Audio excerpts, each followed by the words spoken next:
in my headphones. Because I hear you on the computer.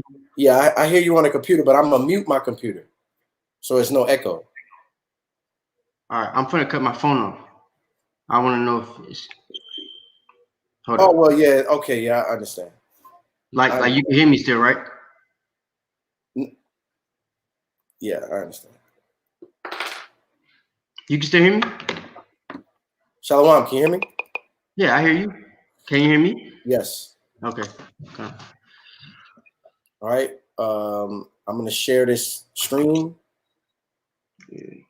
on the Facebook and on the YouTube post. Shalom Denard, Shalom Jason. Hey, shalom, y'all. Shalom. All right, we're putting out a lot of content. We had a video earlier today. Make sure y'all go and watch that. And of course, every Monday, Brother All has been committed to bringing you Milk Monday, okay, where you can learn some of the earlier principles, some of the foundational principles. Shalom Max Stone, Shalom Zachariah, Shalom Child of the Elect. So without further ado, your teacher's going to take it away. All right, I am the reader. Hey, shalom, shalom. As you said, Brother Ayah, got another episode of Milk Mondays for you all. Basically, this is going to be called Remember Yourself, right? One of my favorite scriptures is Baruch chapter 2, verse 30. You know what I'm saying? Is we're going to get into it, but it's basically telling you to remember yourself, remember who you are, right? A lot of our people are stuck in the ways of America. They're stuck in like Greek fraternities. They're stuck in basically a Greek mindset, right? And it's because they haven't remembered themselves. They lost their heritage and completely don't remember who they are anymore. So we have to get to a point where we start to remember who we are as a people, remember our culture, our heritage, you know what I'm saying, and get back to doing that. So give me Hosea chapter 4, verse 6, if you will, Ak. Okay, Khan.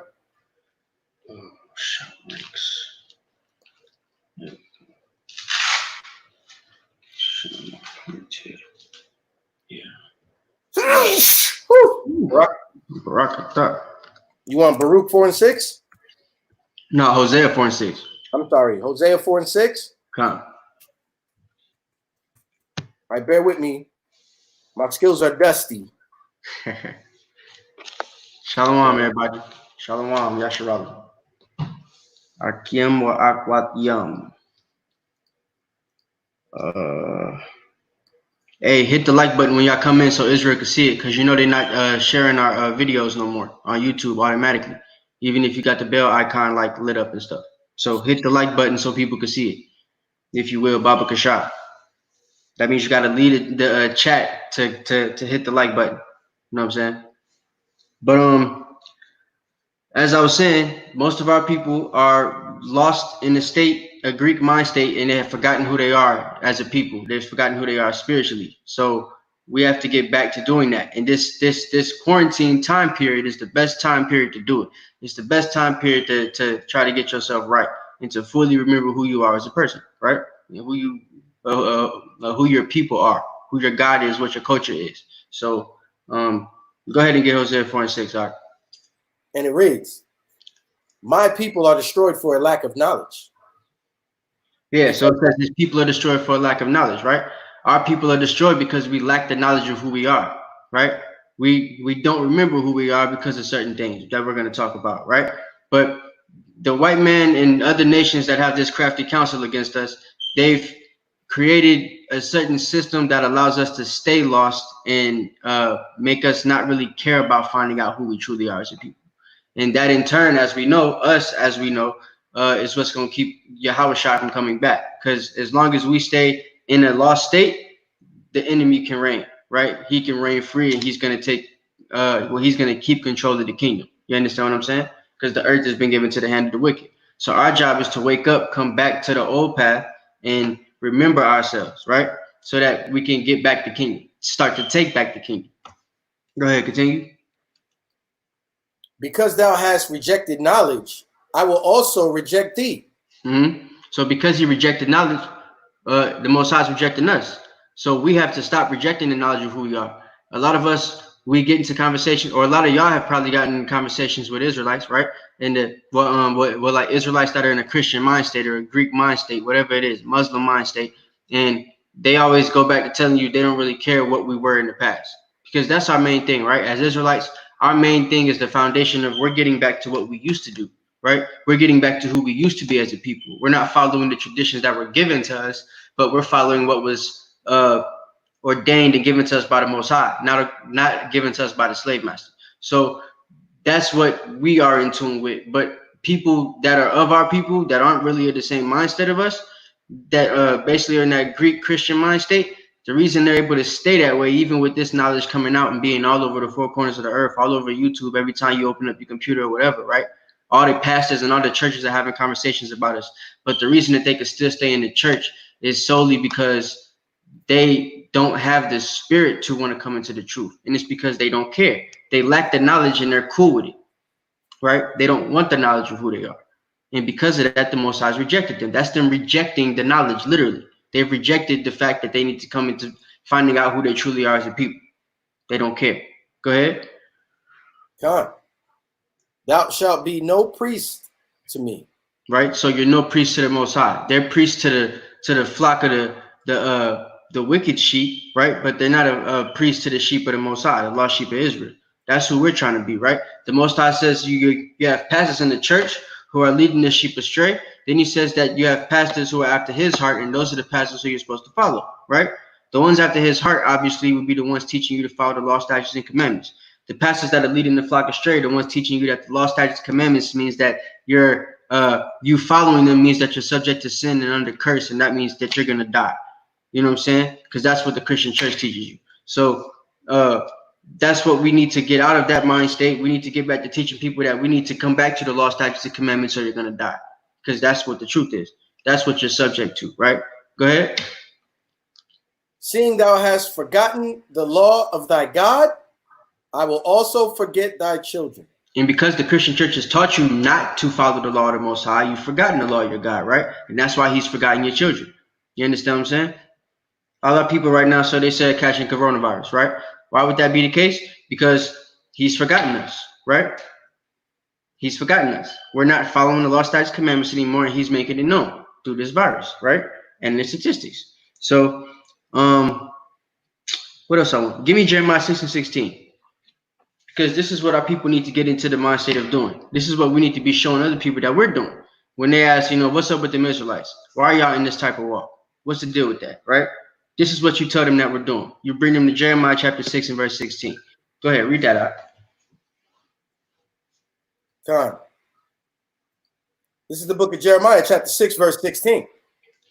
Thus saith Yahweh, stand ye in the ways and seek and ask for the old paths. See, it says stand in the ways, right? It means stand up and seek. You're supposed to look, literally look for the old paths, man. Actually look, seek out the old paths. But a lot of the people in the Christian church, they don't want the old paths. The Christian church has taught them that the old paths don't matter, right? Old Testament don't matter, the old paths don't matter. Nothing about the old matters, right? Just worry about the new. Worry about the new car you're gonna get, the new house you're gonna get, right? The new check you got coming, the new job and the new promotion, all of this prosperity about the new stuff, right? That's all the Christian church is telling you. But the Bible is telling you to go back to the old past. Try to become the old people we used to be, right? Go back to our old morals and our old traditions and our old culture and the things that we used to believe in, right? Leave these new philosophies alone. Go ahead. Where is the good way and walk therein? Says, where is the good way and walk therein? We're supposed to find the good way, right? And obviously the good way wouldn't be the way. If this world was given to the hand of the wicked, wouldn't what everybody else is doing not be the good way? Right? How does it make sense that everybody's in the church, but the church is the place you're supposed to be if the earth was given to the hand of the wicked? Right? How's everybody supposed to be in the mosque or a Muslim? And that's the second biggest religion out there in the world, right? Other than Christian and Catholicism. How is that supposed to, or where we're supposed to be if the earth was given to the hand of the wicked, right? It's 1/3 of our people alone that's going to make it, which is a small number amongst the rest of the people on the earth, because it's not a majority rules type thing. What the world is doing, we're not supposed to be doing. We're supposed to leave the world, right?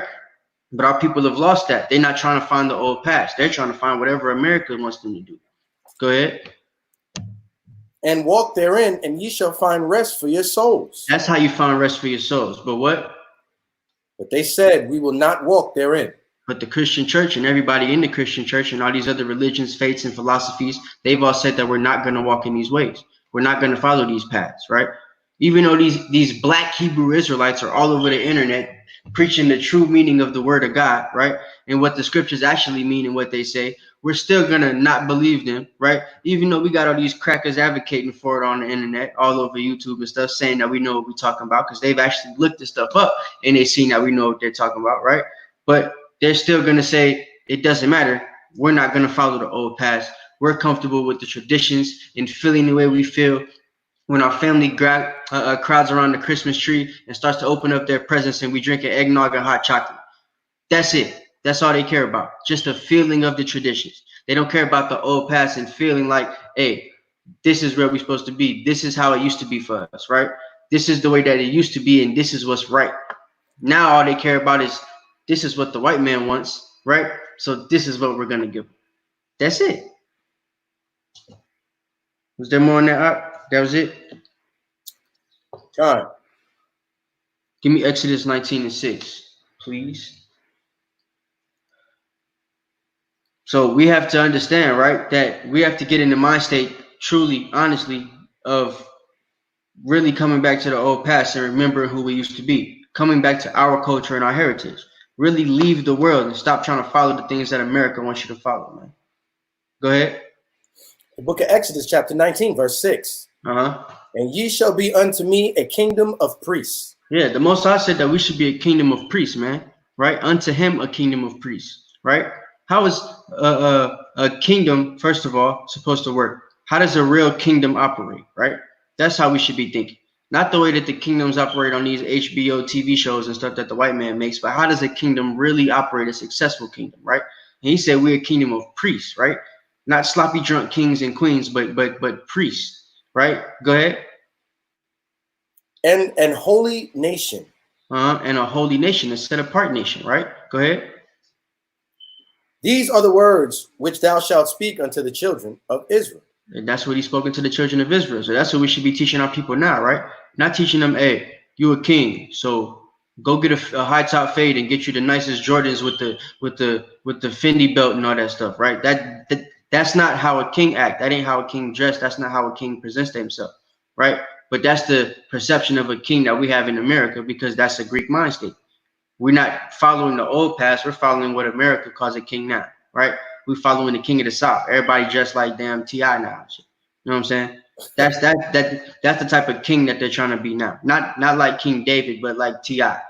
So we need to change that mind state. That's not the way it's supposed to be. We're supposed to follow the old past, right?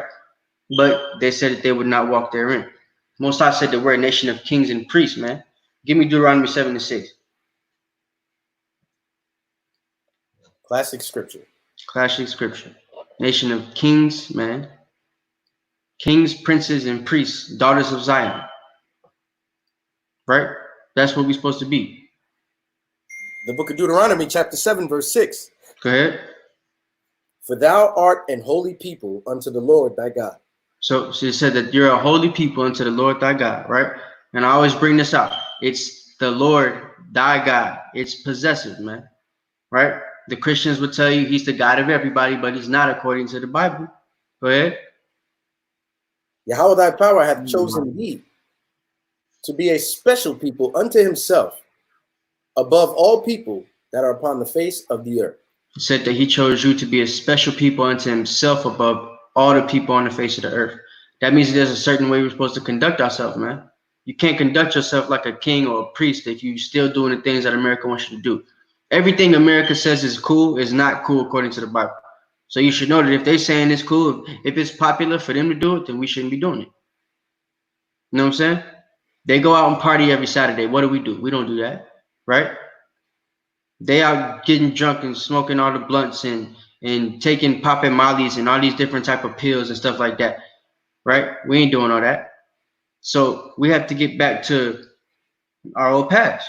Really leave the world, right? Stop following the ways of America and the ways of these heathen, because it's not profitable to us as a nation of kings and priests that's supposed to be above all people on the face of the earth. How are you above all people on the face of the earth, but you're trying your best to do exactly what everybody else is doing? Don't make any sense. Give me Deuteronomy 32 and 9. Right? Just giving y'all some precepts, man, to prove that we're supposed to remember ourselves in this captivity, right? Because that's the goal. If you remember yourself, you're gonna remember that you're supposed to follow the law, statutes, and commandments, right? You're gonna remember you need to fast to keep your spirit strong. You're gonna remember that you're supposed to keep the feast days and the Sabbath day holy, right? You're supposed to treat your brother and love your brother and the people, the children of your people as yourself. You're gonna respect all these things. You're gonna learn to respect training the child up in the way that they should go, and respect that the way that they should go is not the way America teaches, right? We're gonna learn all these type of things just by simply remembering ourselves. That's it. It's that simple, right? 1 Peter 2 and 9. That's the type of nation we're supposed to be. But you're not gonna be that type of nation trying to be little baby, right? You're not gonna be that type of nation or be that type of man trying to be the baby, right? How you gonna be the baby and be the king at the same time? It don't make no damn sense. It's an oxymoron. That's right. Go ahead, read Deuteronomy 32 and 9. For Yahweh's portion is his people. Jacob is the lot of his inheritance. Yeah, man. We're the lot of his inheritance. We're the only people on the planet that the Most High cares about. So we're supposed to act like it, right? That's the problem with our people. We're the only people on the planet that he cares about, and we don't care about ourselves. That's the reason we're in the position that we're in. Right. We are chosen and set apart. The water your house. That's how we should feel. But most of our people is just like, you know, if you leave it up to TD Jakes will tell you, I'm a Gentile, and this white man is a Gentile, and we're the same in Jesus Christ. Right. You know what I'm saying? If you leave it up to TD Jakes, he'll tell you that. And everybody in this congregation will say the same thing. Everybody that watched that video will say the same thing. So this is the type of mindset our people have been given. This is the type of mindset our people have been trained to have, and it's what we need to break, because we're not going to become this nation of kings and priests. You don't get back to being the lot of Jacob that the Most High cares about, the only family on the earth that the Most High knew, right? The Most High's firstborn, his fervent lover, his only begotten son. You don't get to being all of that stuff, the nation of kings and priests above all nations on the face of the earth. If, you know, you're doing what everybody else is doing, if you're trying to be the baby. So give me Psalm chapter 71, verse 10. I got a precept. Oh, go ahead. Get that. This is the book of Ecclesiasticus, chapter 17 and verse 17. All right. And it reads, for in the division of the nations of the whole earth, he set a ruler over every people, but Israel is the Lord's portion. See, he set a ruler over every people. There's a Donald Trump in every nation, but the only people he cares about is us. That's right. Right? So we got to get back to acting like that. The more we act like if we ever act like the Most High cares about us, just as a nation, you'll see how drastically we start to change, how things start to change for us as a people. If just a small portion of us would get together and really start to act and conduct ourselves like the chosen people, above all people on the face of the earth, wouldn't be nothing nobody could say to touch us. Would be nothing they could do to touch us, because we'd be so high in stature, like it wouldn't be nothing they could do. Right? From our economics, from the way our family structure is brought up, to the order we have in our community, everything would be blown out. It would blow everybody else out the water. Wouldn't be nothing that to do to touch us. Right? So that's what we have to get back to, man. If we could do that, we straight. And I think it's possible. But, Psalm 71 and 10. This is something we have to remember in the midst of all this stuff, right? Because before we really get to remembering ourselves, you have to remember, part of remembering where you have to go, you know what I'm saying, is remembering where you've been. Or part of knowing where you have to go is remembering where you've been. So you're not going to know, like, the type of environment you have to create for yourself unless you know the type of environment has been created for you to live in, right? The type of circumstances have been created for you to have the understanding, or for our people to have the understanding about life that they have right now, right? It's because the white man is giving us this understanding. And there's certain ways and strategic things that they've done to do this, right? And the Bible puts it plain. It explains these things to you if you know how to dissect it. So we're going to dissect these things because, like I said, you have to go back into history to basically understand where you're going. You have to know your past to know your present and your future, right? That's right. So go ahead. Psalm 71 and 10. For mine enemies speak against me, and they that lay wait for my soul take counsel together. Right. So they that laid wait for our soul, they've taken counsel together, man. That's what they've been doing. They've been taking counsel together, a crafty counsel might it be, right? That the crafty counsel is basically to make sure that certain things that we try to do, certain things that we need to do to keep ourselves up above all the nations on the face of the earth, they make sure those things don't happen, that they're not possible to happen, right? They put us in a position of slavery where they made us completely docile, took all our knowledge and education from us. So we had basically nothing we could do except serve, right? Only thing we knew was to serve. So as long as we served, we were straight. But as soon as we got into the mind state where serving wasn't suitable for us anymore, hence Black Wall Street, we started doing what we were supposed to be doing. We kind of remembered ourselves a little bit, and then they burned it down and put us back in a docile mind state with the Jim Crow laws, right? So, and now we end up where we are, where everybody just want to march when there's a problem. So the thing that we have to keep in mind is that we need to remember what they've done. And part of what they've done is they've laid wait for our soul, right? They've watched our steps. They've made sure that the certain things that we've tried to do to rise ourselves up as a people haven't been possible. And they even put people in place from our own people to make sure it doesn't happen. They call them gatekeepers. And we're going to talk about them in a minute. Can you get verse 11? Or is it like stuck or something? Verse 11. Okay. Saying, God hath forsaken him. Persecute and take him, for there is none to deliver him. That's what they've said, right? The Most High has forsaken us because they knew that we stopped following the Most High's commandments. They was following our steps. They was watching every move that we made. They knew when we fell off from the Most High, right? In fact, they talked about it in Judah. What was Esau in Moab and all of them nations doing? Tyre, what were they doing with Shalmaneser's head general, right? In Judith 4 and 5. They were basically conspiring against him because they knew that we were doing things that could make us susceptible to having the Most High not follow us. And it was that one guy from Ammon that said, well, if the Most High is with them, we're not going to win this war. And they tried to kill him for it. He went down the line and told them our whole story, basically our background from Abraham through Egypt and all that stuff, to explain to them that if the Most High is behind us, they're not going to win. And the Most High was behind us, right? But in the future, after that, they were able to take us down. They were still watching our steps. They were still laying wait for our soul, and they was able to capture us. They caught us when we weren't doing what we were supposed to be doing. They caught us when we were not following the law, statutes, commandments, when we had fallen away from the Most High, and they took advantage of that. So this is what we have to keep in mind. This is the first thing we have to remember, that Esau is a cunning hunter, right? So for us to take the kingdom, we have to know how to move here, right? Give me Psalm 56 and 6. We got to know how they move, what they've done, the type of measures that they've gone to put us in the state that we in. Because it wasn't just slavery that they was able to do this in, right? It's psychological things that get passed down from generation to generation. A lot of the things that our people are going through is the same things they was going through back when Alexander the Greek freaks people had us in captivity. They just went through those things again in this captivity, so it's double trauma.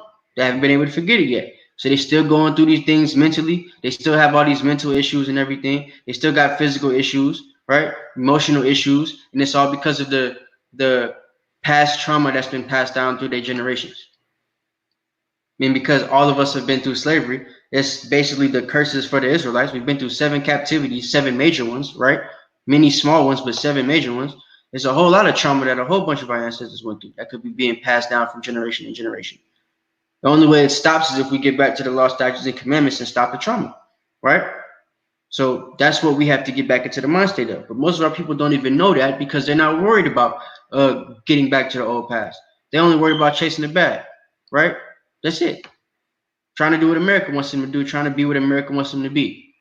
That's T.I., right. the baby, little baby. You know what I'm saying? That's all they want. That's it on Psalm 56. Con, Get Psalm 83. I had You a can feeling start that verse was next. 2. You said what? I had a feeling that was next. Yeah, come. Psalm 83. It's like I said, Job tells us that we're supposed to remember many generations and go back, right? And like ask our fathers, right? Part of remembering many generations, going back to the past, remembering the past, is remembering what happened to our people in the past, right? And this is how the white man, so-called Esau, was so-called white man who is Esau, was able to take us down, right? Was able to put us in the position that we in this docile mind state, this Stockholm syndrome mind state, where we don't want to defend ourselves, we don't want to rise up, we just want to, stay at the bottom, and hope we can catch the bag at some point in our life, win the lotto or something. Can you read Psalm 83 and verse 2? For lo, thine enemies make a tumult. See, they made a tumult, right? Go ahead. And they that hate thee have lifted up the head. They've lifted up their head. Why? Because they were laying wait for our souls, right? They waited until we had fell off from the law, statutes, commandments, so that they could, make their motions take place, right? Make all the things that they wanted to happen take place at that point to basically put us in the position that they wanted to put us in. So they laid wait for our soul, and they was able to do what they needed to do with this crafty counsel and this tumult. Well, like I said, it started in Judah, and they was able to carry on through that Greek and Roman captivity all the way to now. Go ahead. Con. And they that hate thee have lifted up the head. Mm-hmm. They that hate thee lifted up the head. Come on. They have taken crafty counsel against thy people and consulted against thy hidden ones. They took crafty counsel against thy people and consulted against thy hidden ones. Why is it thy people and hidden ones? Because they basically hidden the identity of the true Israelites, which was part of their crafty counsel, right? It's part of the crafty things that they did. And they replaced us with their people, the Jewish man, Amalek, the head of the Edomites, right? So that's basically how that works. That's what they did. And they're holding on to that. They're holding true to that. So everything that they do now, every motive that they have is to keep the Amalekites in power, right? To keep Esau second place, the regular Edomites second place, and to keep everybody else below them, right? Moab's trying to creep up, Ham's trying to creep up, Ishmael's trying to keep up, but they're keeping them right here, keeping them level. You know what I'm saying? And that's why they're despised amongst the heathen, because the heathen are trying to come up in their heaven too, and they're not getting the opportunity to do so because Esau's keeping them level, right? That's why they're going to eventually turn on him. But yeah, can you read to verse 4? Reading on. They have said, come and let us cut them off from being a nation. And they want to cut us off from being a nation, right? That's why they split us up, giving us all these different bywords, split us up through tribes and split us up past the tribes into like different sects of people. Now Judah, Benjamin, Levi is all split up. You know what I'm saying? The Hispanics are split up into Hispanics, but they're really the rest of the 10 tribes. And then we got all the other people throughout the 4 corners of the earth that are called who knows what. You know what I'm saying? So they've basically made our name go into no more, I guess, no more in existence. Go ahead.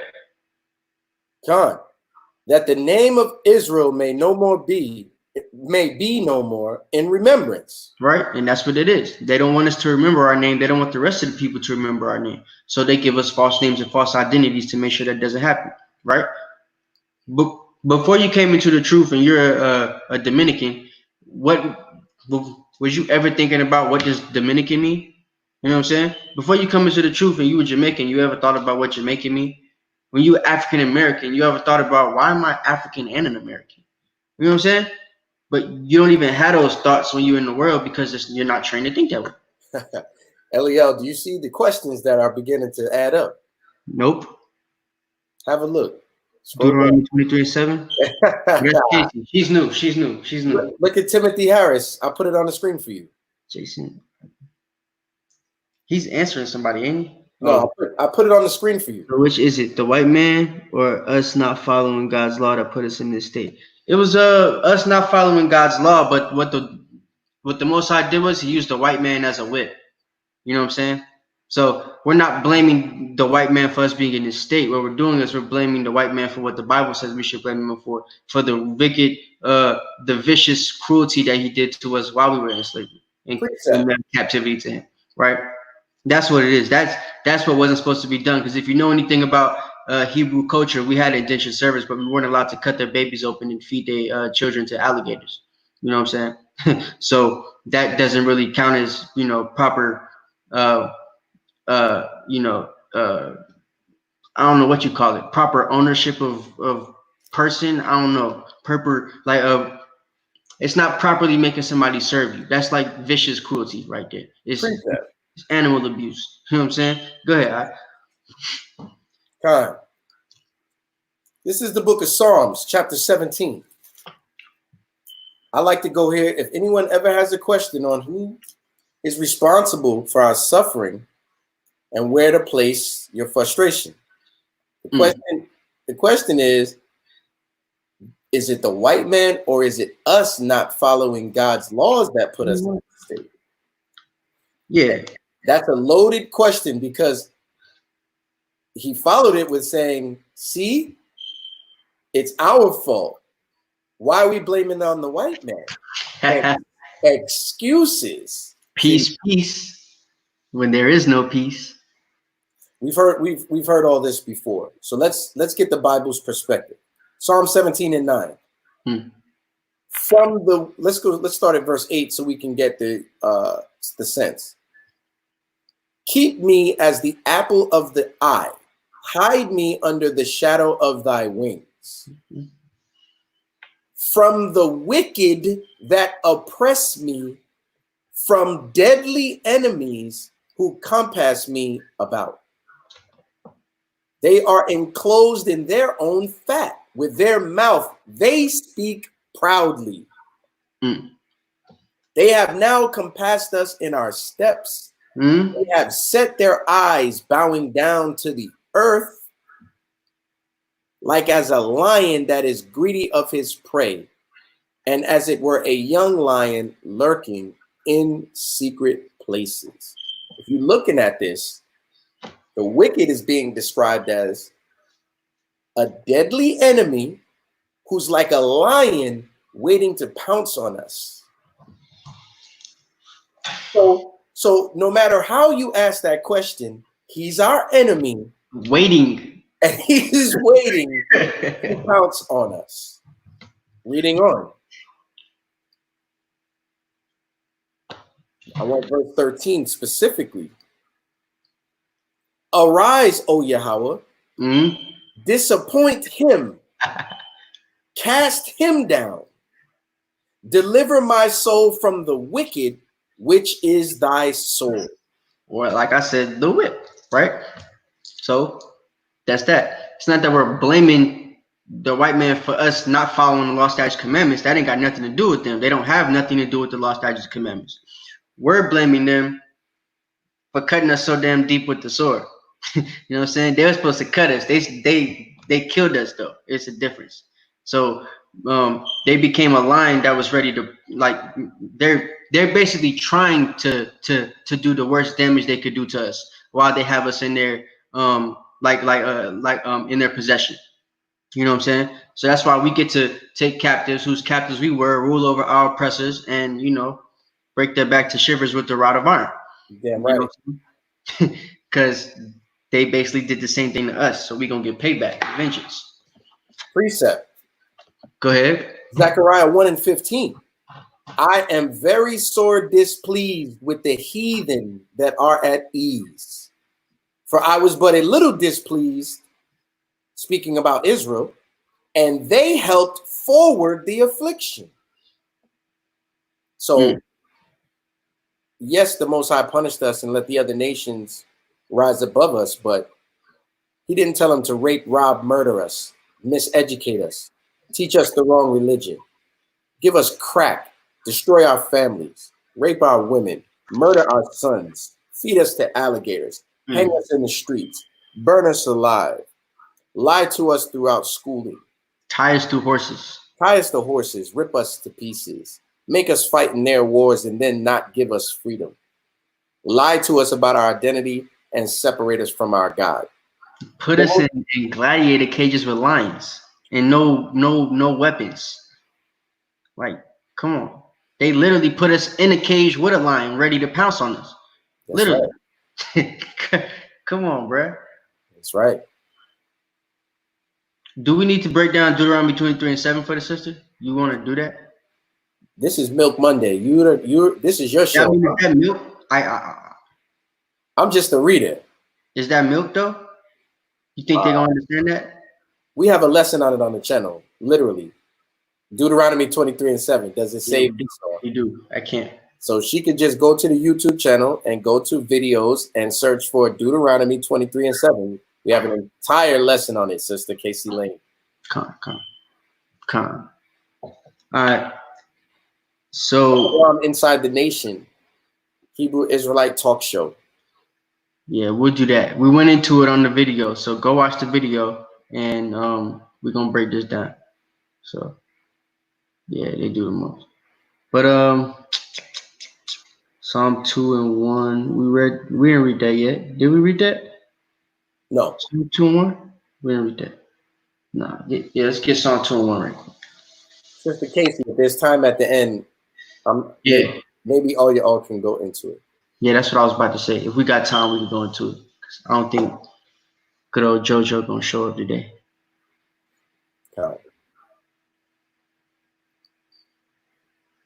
Psalms 2 and 1. Yeah. Why do the heathen rage and the people imagine a vain thing? But the thing is, see, they've started to imagine a vain thing because they think that they've really got us hooked, and it, ain't nothing we could do to get ourselves from the situation that we're in, which is wrong, right? That's the wrong way for them to think. And I kind of feel like they're catching wind of that, right? Which is why they're going to the extreme measures that they're going to basically kill our people now. You know what I'm saying? Make sure that we get sick with this coronavirus and stuff, right? They opening up all the cities where the black peoples is at so that we could get sick, go to the hospitals, overpopulate the hospitals, get more people sick, have them go home because they're not keeping people at the hospitals here. They're just sending you back to the crib. So if you test positive or whatever, you could get your rest of the family sick. You know what I'm saying? This type of stuff. And, like they're deliberately doing things to make sure that our people get the brunt of whatever's going on right now, right? And that's in any stretch of the imagination, in any situation throughout history and time. That's how they are. That's how they act. So they're raging and they imagine a vain thing because they think that they got themselves in a position where everything's under control. You know what I'm saying? We're not at the point where it's not enough Hebrew Israelites that woke up yet, so they ain't got nothing to worry about. You know what I'm saying? That's how they feel. And if they can keep doing whatever they do, making their money, you know what I'm saying, living in their big old houses, they sky rising and all that type of stuff. And, just chill out. And hopefully we'll die off at some point and they won't have to worry about anything. But that's a vain thing. It's not going to happen that way. You know what I'm saying? But before we get into how it's not going to happen that way, I want to get into them gatekeepers, right? Because part of the reason why so many of our people think that or have the understanding and belief that we don't need to remember ourselves and get back to the old past, which is allowing the white man to imagine a vain thing, is because they have these gatekeepers in place to make sure our people don't ever come into the truth and the knowledge of who we're supposed to be. That's right. They have these gatekeepers who, by lack of better words, are called the boule, which is a Greek word. We're gonna get it in a minute. I'm gonna pull it up so I can see what it means. But these people who are called the quote unquote boule are people who they're basically a group of citizens who run things for Esau and make sure that the citizens who they're supposed to control are doing things in line with the motives and the purposes that Esau has those gatekeepers in place for. So, for example, just to use a simple hypothesis, right? Or a simple scenario, I should say. Let's say with this coronavirus, right? As a scenario that, and again, this is a scenario, that this virus has a vaccine that they want us all to take. The vaccine could possibly be something harmful, right? So, because we all know the history of vaccines and how they've done certain things with vaccines, giving people certain diseases and all that type of stuff. This is history is called eugenics. It's the eugenics movement, right?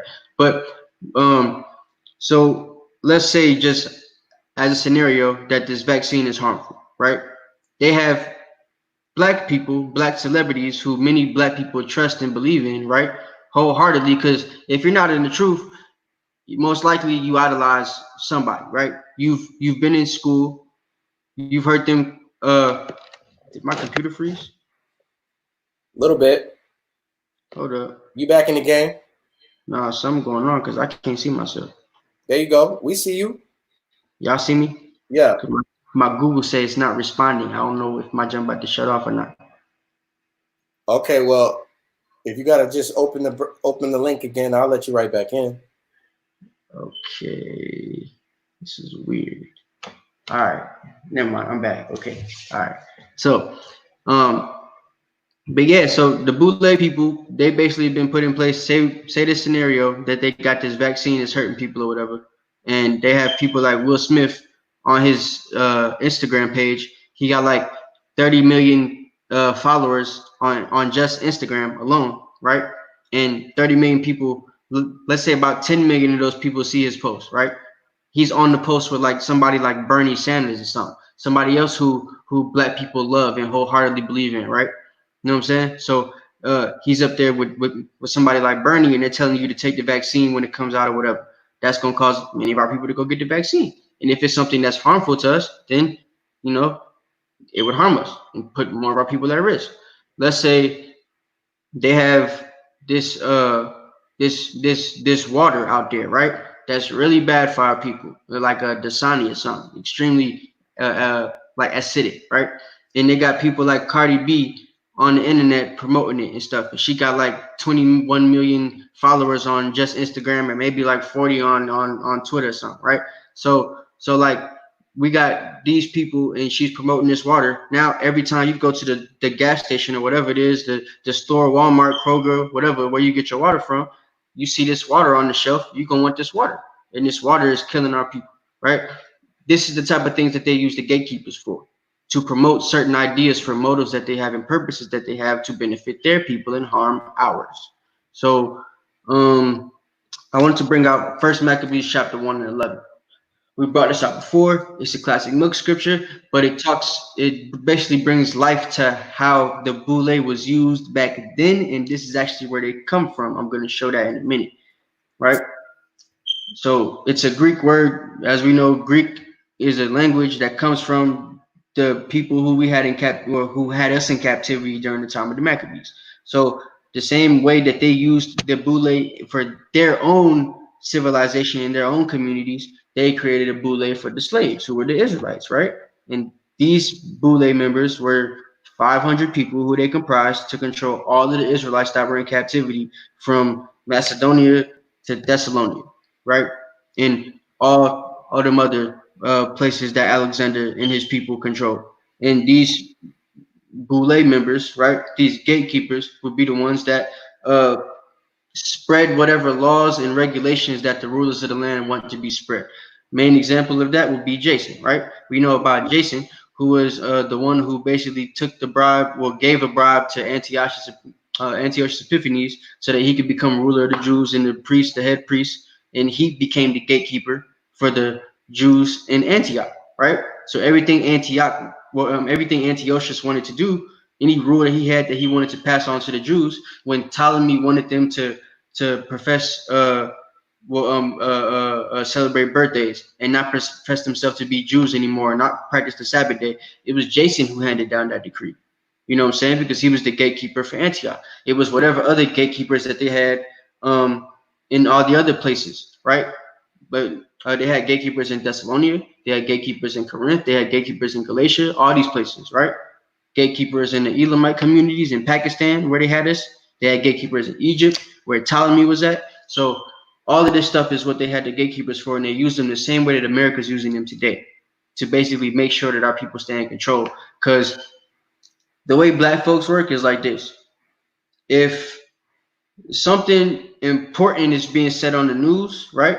Well, for facts, right? It ain't true unless it's white person that said it, right? Right. For facts, it's not true unless a white person said it. But it'll make you more susceptible to listen to the true thing that the white person said if they got a black person co-signing it. So they'll have the white person putting up what you believe is facts, and the black person co-signing it, which is going to make you feel comfortable believing and following what the white person said. Because it's like, okay, they already got one nigga doing this, so I might as well do it too.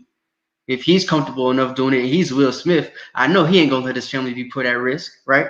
Even though he got a son that says he want to cut his balls off, and a daughter that wants to be a man, and he's cool with it. You know what I'm saying? I know stories about Will Smith and their family, how freaky their family is, because my old basketball coach used to go to parties with him when they was in college. That's like, off. The type of parties that I'm not supposed to talk about on YouTube. You know what I'm saying? So I've heard actual stories from people that know their family, and I know how they get down. That's but off. He's a gatekeeper for our community, somebody who the white man has put in charge of relaying certain messages to our people, right? Oprah Winfrey's another gatekeeper. Al Sharpton's a gatekeeper. We're gonna bring it up. Y'all gonna see it. Michael Jordan, all these people, and we're gonna see how they all tie in together. But First Maccabees chapter 1 and 11. And it reads, "In those days went there out of Israel wicked men." So in those days, right, meaning these time period, there went out of those days wicked men out of Israel, right? It's the same thing that's going on here. Ain't no new thing under the sun. The same way that there was wicked men coming out of Israel back then doing things that the white men wanted, there's going to be black men doing the same thing here. And in this society, black women as well, right? So go ahead. Saying, Slakia, who persuaded many, saying, "Let us go and make a covenant with the heathen that are round about us." Let us go make a covenant with the heathen that are round about us, right? You read other scriptures that say that the heathen they compass about us. It's the same thing. These were the people that were the majority in the regions we were in. We were the slaves, and we were doing things to make sure that we can fit in with them. Same way that y'all act in America. Everything you do as a Negro in America, as a Hispanic in America, as a Native in America, is to make sure that America is accepting of you. That's it. Go ahead. Or is that it on that? No, for since we departed from them, Oh yeah, we have had much sorrow. Actually, keep going. Reading on. Since we departed from them, we had much sorrow, right? So they make it seem like if you're doing something contrary to what everybody else is doing in the world, you ain't right. That's why they look at us like we weird. You know what I'm saying? We got the fringes on, we wearing nice garments and stuff like that. Sisters got the dresses on, and they looking at us like we doing something weird. You know what I mean? But they wearing pants that's tighter than their skin. You can see their veins bulging out of them and stuff, and they're guys, right? And their shirts is too small. You know what I'm saying? But we the weird people. You know what I'm saying? Like I don't get it. Go ahead though. So this device pleased them well. Then get 13. Yeah.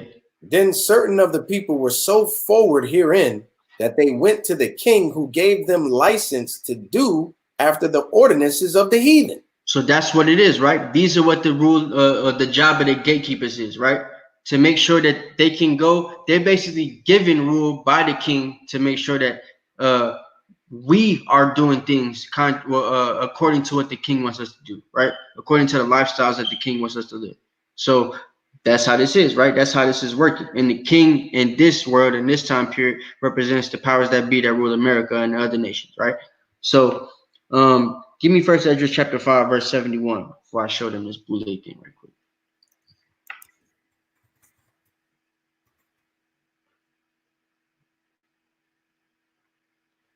The book of First Esdras chapter 5, verse 71. We ourselves alone will build unto the Lord of Israel, according as Cyrus the king of the Persians have commanded us. Why am I bringing this out, right? Because when we were in captivity, we were supposed to build a temple.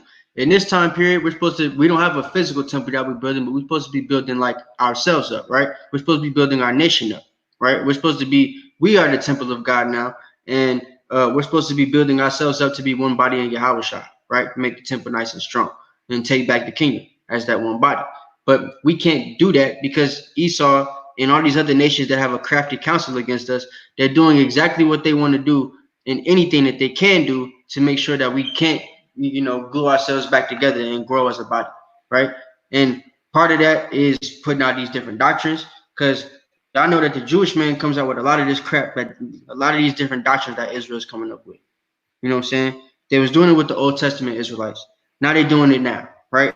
And people like Vocab Malone, if you look at it, the Israelites that believe that Gentiles could be saved, the Israelites that believe that Mamzers are mixed people, all this type, when it can't be a mixed person according to the Bible, like these are all,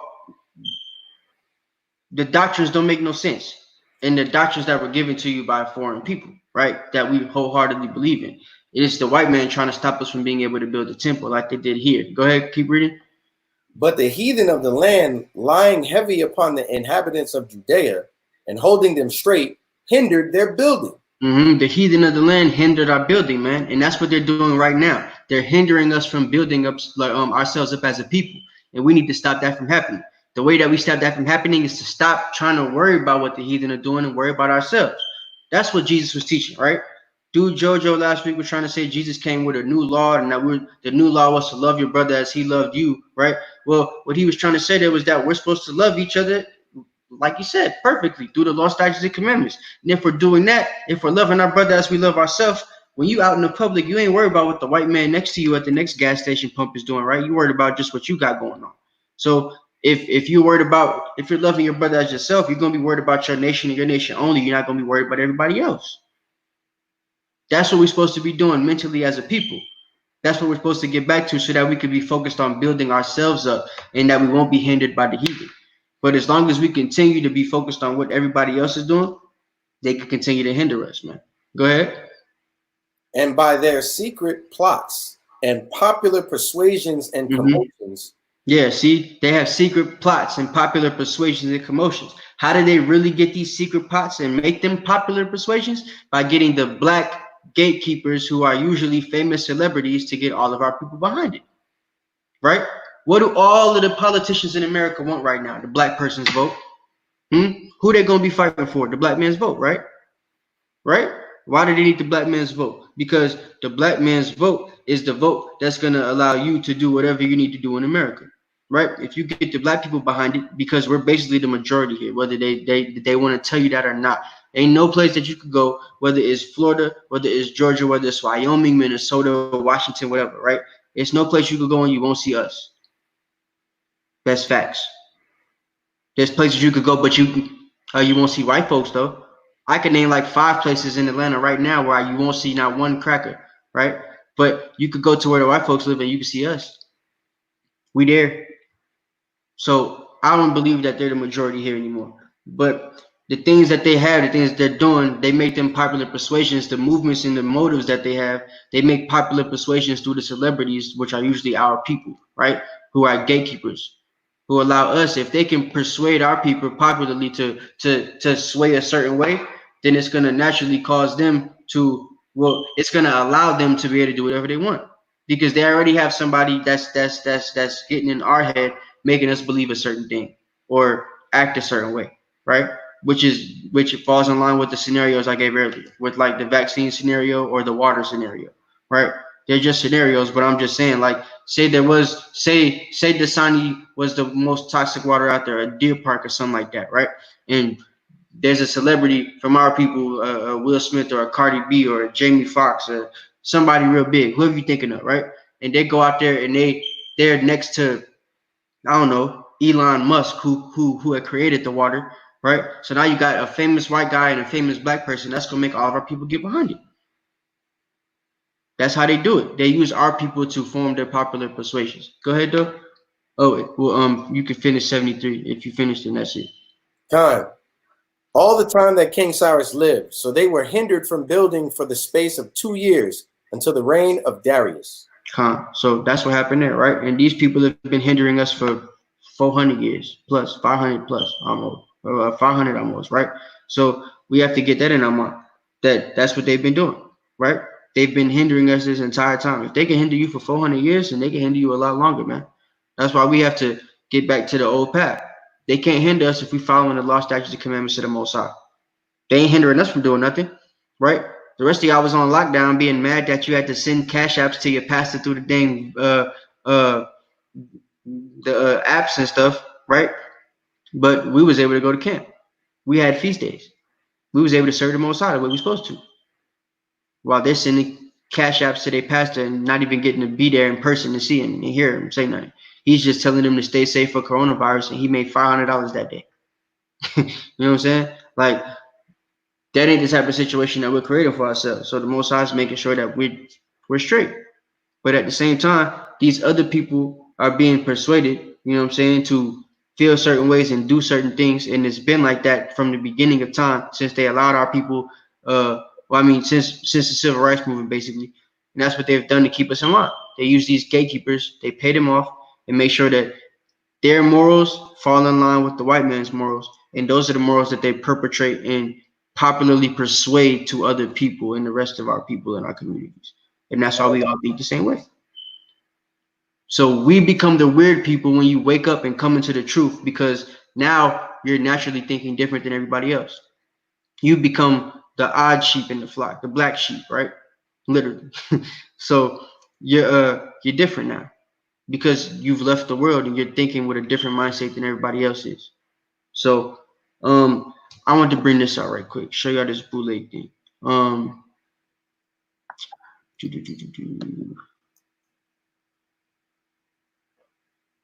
Okay. Hold up. This is my first time seeing this. Yo, listen.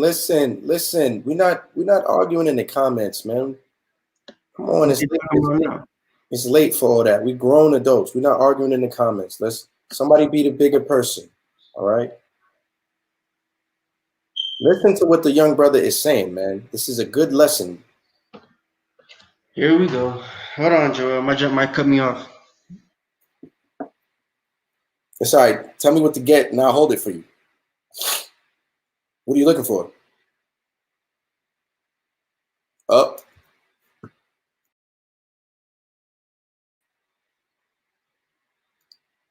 Okay, so the man Eliel is having technical difficulty.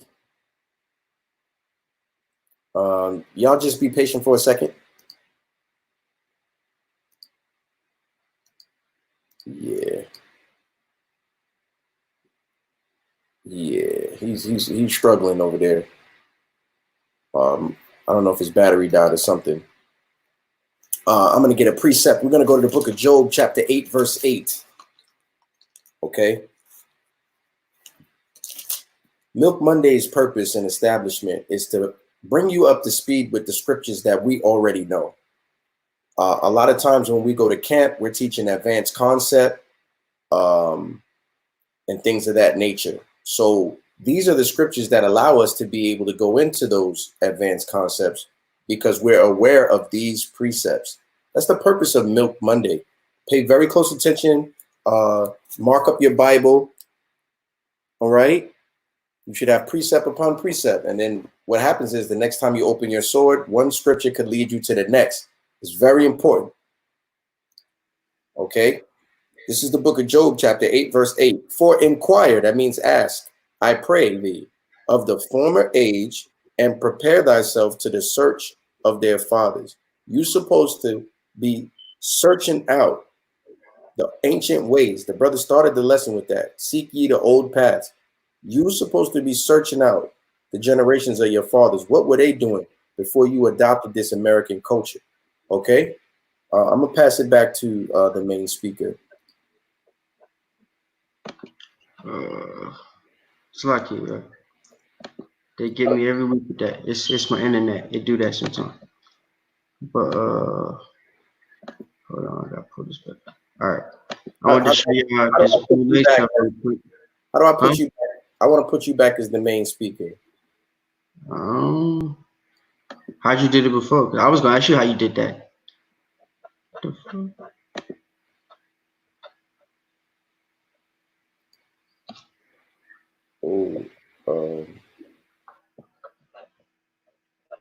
Yeah, how'd you do that? There we go. How'd you do that? I remove myself while you're connected, and then add myself back. So I'm the second person in the stream now, not the first. Okay. Makes sense. All right. Hold on. I want to address this question. Can you do a lesson how to mark your swords? I would love to see how it's done. Right. We have a lesson called How to Precept Your Bible. It's one of the most famous SOT lessons. Go on the channel and type how to precept your Bible and watch that lesson. We made that lesson so that all Israel could know how we mark up our books. Okay? Take over, Elia. Come. I don't know if y'all can see this. Let me go on my screen so I can see. But basically, I Googled, boule Greek meaning, because that's what it is, a Greek word. Yeah, if you can see, you know what I'm saying? There it is. Whatever that is in Greek, however you say that, that's what it is. And it basically means parliament, right? Now, going deeper into the definition of it, it says here for Wikipedia, in cities of ancient Greece, the boule was a council of over 500 citizens appointed to rule daily affairs of the city, right? Now watch this. Going to the boule biblical meeting on BibleStudyTools.com, right? Giving you the Greek, boule, all that stuff, right? Council or purpose, right? Now, here at the bottom, the words that it's been used for, the things it was used for, was a council, a decision, motives, plan, and purpose, right? The boule, when you look deep into it, and this is like a fundamental, like, I don't know, a philosophy that they have, I guess you would call it, right? They're a council of gatekeepers of African Americans and Hispanics, right? That make decisions based on what the white man or the powers that be, Esau, right, want them to make to keep our people in control, which is their motive, right? Which helps, if we're in control, it can help them rule out their plan to keep themselves in control and keep the earth in the hands of the wicked, which is their purpose, right? So that's what the boule is out there for. And members of this organization, I want to show you right quick so you'll know just how deep it goes. What is this? Okay. Anyway, let me show you this right quick. Well, let's go here. So this is Sigma Pi Phi, right? This is the fraternity that the boule has basically grafted itself under, right? It was created for the boule. Basically, it's the first successful and oldest African American Greek letter organization, right? So obviously, it's a Greek letter organization for the reason that it goes back to the boule being a Greek council of citizens, right? So that's the reason why they tried to make us fall under Greek councils and stuff like this. They give us this Greek mindset because it was something that they did back when we were in Greek captivity, right? It goes back to that. There's no new thing under the sun.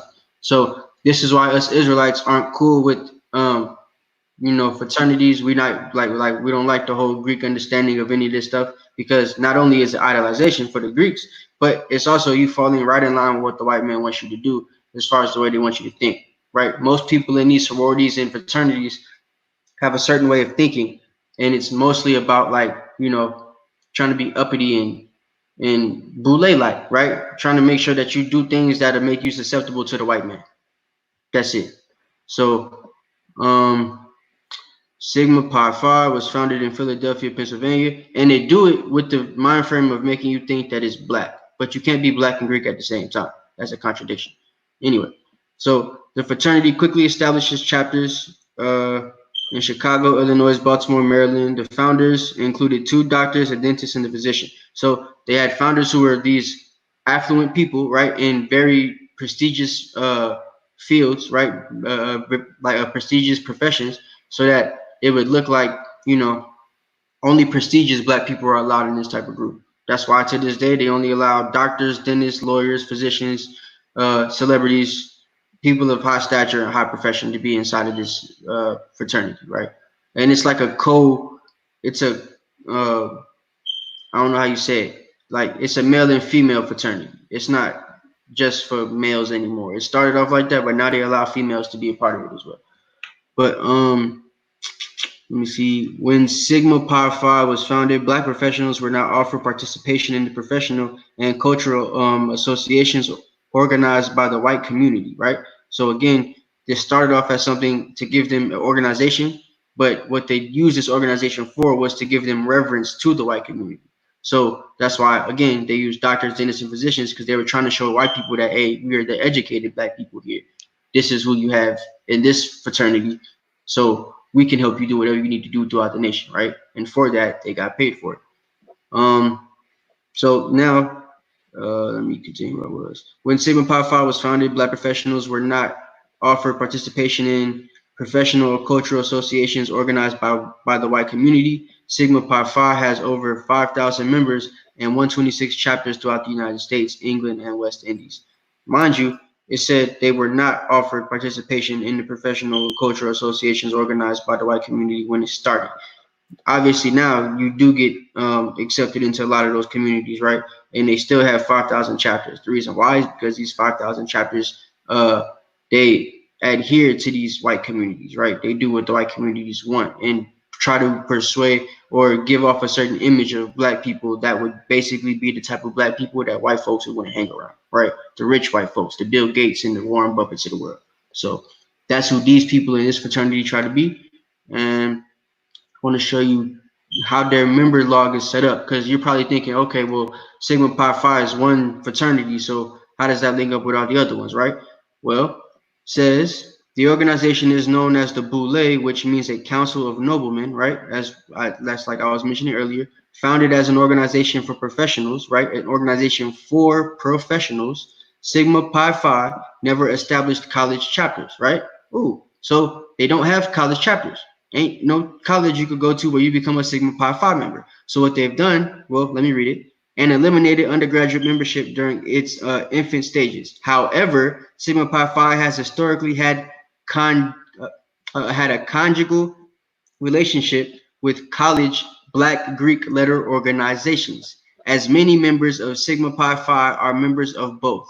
So, to be a member of Sigma Pi Phi, it's not telling you this on the Wikipedia, but to be a member of Sigma Pi Phi, you have to be a member of another Black Greek letter organization, right? So your Alpha Phi Alphas, your Omega Psi Phis, which is the Q Dogs, the Alphas is I think they did, I don't know, I get them confused. But the dudes that wear the red and white, the dudes that wear the black and yellow, then the Q Dogs, right? All these people are, they're all in cahoots. They're organizations that have close ties, and anybody from these Greek letter organizations are allowed to join the Sigma Pi Phi if they have a profession that's suitable for it, right? So you can't be an Alpha Pi Alpha and you end up being a dang plumber or something like that, and you want to be a Sigma Pi Phi, they're not gonna let you in. But if you're from the same Greek letter organization, if you're Alpha Phi Alpha and you become a dentist and the best dentist in your city or something like that, Sigma Pi Phi will let you in. You know what I'm saying? And you start to get a certain amount of prestige of being inside of that Greek letter organization. So opens a lot of doors for you. You get to network with a lot of white people, could possibly make you rich, right? That's why they like to be in this type of stuff. And once they get into those doors, they get into those boardroom meetings, they get into those dinners, you know what I'm saying, with the gowns and the suits and ties and stuff. That's when they start getting the philosophies put inside their head on how they're supposed to think, how they're supposed to act to stay inside this type of community. And then you end up with Al Sharptons and, Martin Luther Kings and, all these people. You know what I'm saying? Dr. J. Keith Motley, Joseph Williams, you know what I'm saying? And just to put it in perspective before we move on, to give y'all some current members of this organization, some notable people that I'm sure would know, right? To wonder why they act the way they act. First on the list is Mr. Michael Jordan, the man who owns a prison where a lot of your brothers and sisters are being held captive and given coronavirus right now as we speak, right? He is a member of Alpha Phi Alpha, right? Oh, I'm lying. He's a member of Omega Psi Phi. Right. He's a Q dog. He's a Q dog. He's a Q dog. Right. But King MLK was a member of Alpha Phi Alpha, who eventually would become the most famous Boule member or Sigma Pi Phi member. That's Martin Luther King Jr. And you know, we knew what his job was, right? To bring upon the civil rights movement. He got the NAACP from one of the Rothschild brothers, right? So he was literally in cahoots with them. He got paid off to do that once he entered the Boule. The Boule was started, or the first famous member before MLK to be in the Boule was the man who run the NAACP, which we know is basically run by black people. I mean, by white people, but it's the black organization for white people, right? The NAACP, and that man was W.E.B. Du Bois or W.B. Du Bois. So the next man to take the torch after him was Martin Luther King, right? And now they got all type of celebrities involved because of the civil rights movement. Top of the list is the richest of them all, Mr. Michael Jordan, right? Then we have Cedric the Entertainer, who's a Kappa, right? We got Alicia, who's Alpha Kappa Alpha. Like I said, women can join the Boule as well now. It's not just a male fraternity anymore. It's male and female. So best believe if she's in it, then Swiss Beats then got in it too. He's probably not going to be on the list, but you have to keep all that stuff in mind. We got Mr. Steve Harvey, who's also a Q Dog, I believe. Yep, Alpha. He looked like a Q Dog. Yeah, the Braxton sister, she's a Zeta. So you know all three of the Braxtons is on the dang. They are Boule, right? This brother from Power, right? Amari Hendrick, he's Alpha Phi Alpha. I mean, we could go on all day. It's 46. I'm only gonna show one more page, but it's 46 people that they have on this list. You can go look it up. It's called AtlantaBlackStar.com. And by the way, the headquarters for the Boule is right here in Atlanta, which is why Atlanta is the black mecca of the world. You know, the black Hollywood, all that type of stuff, because it's the headquarters for the black rich people who are the gatekeepers for the rich white people, right? So that's why they have their Hollywood in California. We have our Hollywood in Atlanta because our Hollywood is run by uh, another member of the Boule who's Tyler Perry, right? That's why they gave him that big old uh, studio that he got down here now. You know what I'm saying? Because that's where we're supposed to make our movies, where they basically get to portray the way that the white man wants us to act in America, right? So we got Cheryl, right? Big Mouth Cheryl. What is she? She is the president of the Zeta Phi Beta, right? Big Mouth Cheryl's the president, and she's a TV host, radio host, comedian, all that stuff, right? So people listen to her big mouth every day, and she's the captain of the ship. Kelly Price is a Sigma, right? We got Don Lemon. So Don Lemon, I ain't gonna. I just want to say that Don Lemon is a sodomite. He is a sodomite. That man is sweet. Okay. Yeah, Mickey. Yeah, that's definitely Don Lemon. But that's just a little bit, right, to show you guys how deep the Boule goes, the type of people that they have running the communities, right? And it goes deeper than that. Like I said, you got the Will Smiths, you got new people who are being inducted that didn't even. Now I think they're allowing you to be in the Boule and you ain't even gotta be in a fraternity, because I feel like Cardi B is getting in there. She's squeezing in, and I don't think she's in a fraternity at all. Did Will Smith go to college? I'm not sure. I don't think he did, so he wouldn't be in a fraternity either. He's in the Boule as well. So yeah, what they'll do is they'll make you an honorary member. Right. So if you have enough money and you've reached a certain amount of status, they'll make you an honorary member if you got enough followers. You know what I'm saying? If you have enough people that you can persuade. Popular persuasion hits is what one of their motives is. So yeah, Cardi didn't graduate high school, but she's still a member now. She's a new member, a new inductee. So that's why she's been on the news with Bernie Sanders and this guy and that guy, because she just got in. She just got a new house. You know what I'm saying? She's getting the money now. So that's what they use. They use these people are the gatekeepers that they have to persuade our community a certain way, and they use them in the way that they should, right? They give them fancy stuff. They make Instagram so you can see how they live all day long, right? They make YouTube so you can watch their day in the life videos if they make them. You know what I'm saying? And you get to see how their life is and make you want their life. And so you feel to want their life, you got to act how they act, right? If they made it acting like this and living like this is how I act. This is how I have to live. Which obviously all of that stuff goes contrary to the scriptures. It goes contrary to the old path, right? So that's why. Yeah, what's up? Skip 336 has a question, and Can I get it's it? related to what you're talking about. I'm gonna post. I'm gonna post the question so you can read it. I grew up in a boule lifestyle cycle. My pops is also a 33-degree Mason. A lot of our lifestyle livelihood is based off having those connections and being connected to those people as far as business is concerned. Am I going off for working with them? I got a precept. Yeah, go ahead. Get the precept first. I mean, you working with them is like working with the people in First Maccabees chapter 11 who said, "Let us make a covenant with the heathen." You working with them is basically partaking in that covenant. You can't sit at the table of devils and the table of the Most High at the same time. You got to pick a side. That is true, but there's also balance. Con. Okay, but I didn't mean to cut you off. Finish your thought, King. No, that was it. That's all I had to say. I wanted you to get the precept first.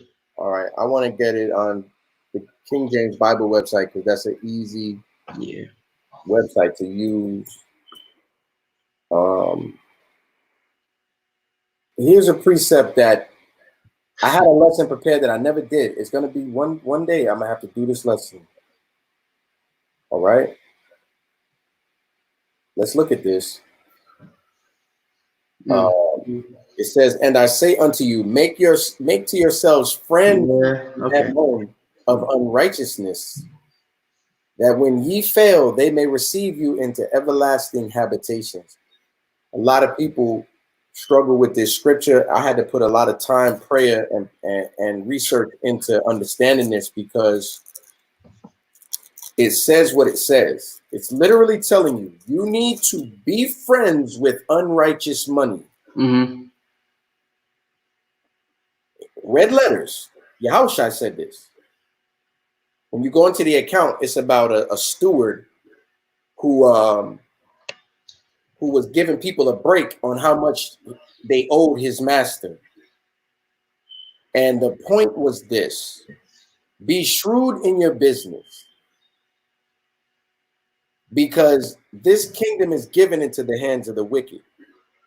They have everlasting habitation. There's always going to be a place where you can go where they have power, as long as this is their kingdom. So you might as well not concede to their ways, but be shrewd in your business. Yeah. When it says make friends with unrighteous money, money is not a living creature. You can't make friends with money. Right. The love of money is the root of all evil. But when you analyze the saying and read the whole parable, be shrewd in your business so that when you, because the steward was in a bad situation with his master. So to get back in good, he made some intelligent business moves. Be shrewd in your business, just in case you hit a hard time, that there can be income for you. You can find a way. This does not mean sell dope. This does not mean become a murderer for hire. This means be intelligent in your business. So if your damn boss is a high-level demon, he probably is. You don't consent to his ways, but you use wisdom when you deal with him, and you get from him what the Most High says you can take from him, and you go back to serving the Lord. I'm going to stop there because this kind of requires a whole lesson. I'm going to stop right there. Come. And yes, the sister asked, what does my moon mean? Micaiah said it right. It basically refers to treasure, riches, or wealth. So that's why he said it. It's telling you to befriend unrighteous money, because it's saying like sometimes you might need unrighteous money, to help you out in this captivity, because their unrighteous money is the root of this captivity. It's the root of all evil. It's the root of how they run things. So sometimes you might need to use some of that to help yourself, help your people. Like for example, say you were starting a community here, and one of the brothers that help start the community does commercial real estate with an Edomite that gets his money by screwing people over. But Jake, he's able to get housing and all that type of stuff, get a whole land grant and all that type, right, from the Edomite. But the Edomite gets his money unrighteously. You had to befriend that unrighteous money in order to help Israel. So it's a situation that you had to do. You know what I'm saying? And it's wisdom that Yahushua gave us because he said at some point we might have to do that. So that's what he's trying to say. But so yeah, I guess these Boule members will be unrighteous. You know, they'll be the Mamoon of unrighteousness for us. Yeah, yeah. I had something else I was going to bring out.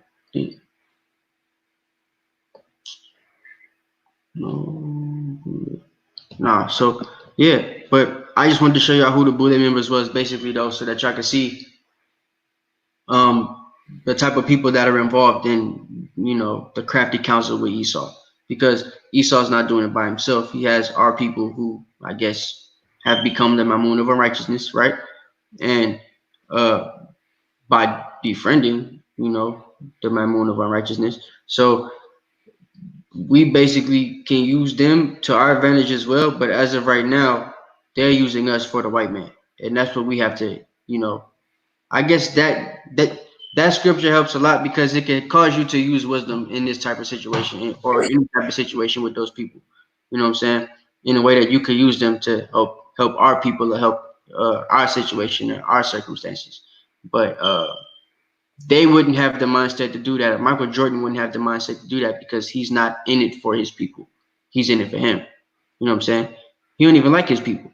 He ain't never has he ain't been with a black girl since he had his kids, right? Michael. So I mean, you know, and there's other people on that list who basically run in the same category. You can tell that a lot of the people who are on that list, they got a lot of money, but they don't really have a reputation for helping our people out. So they just have a reputation of making money off our people. Right.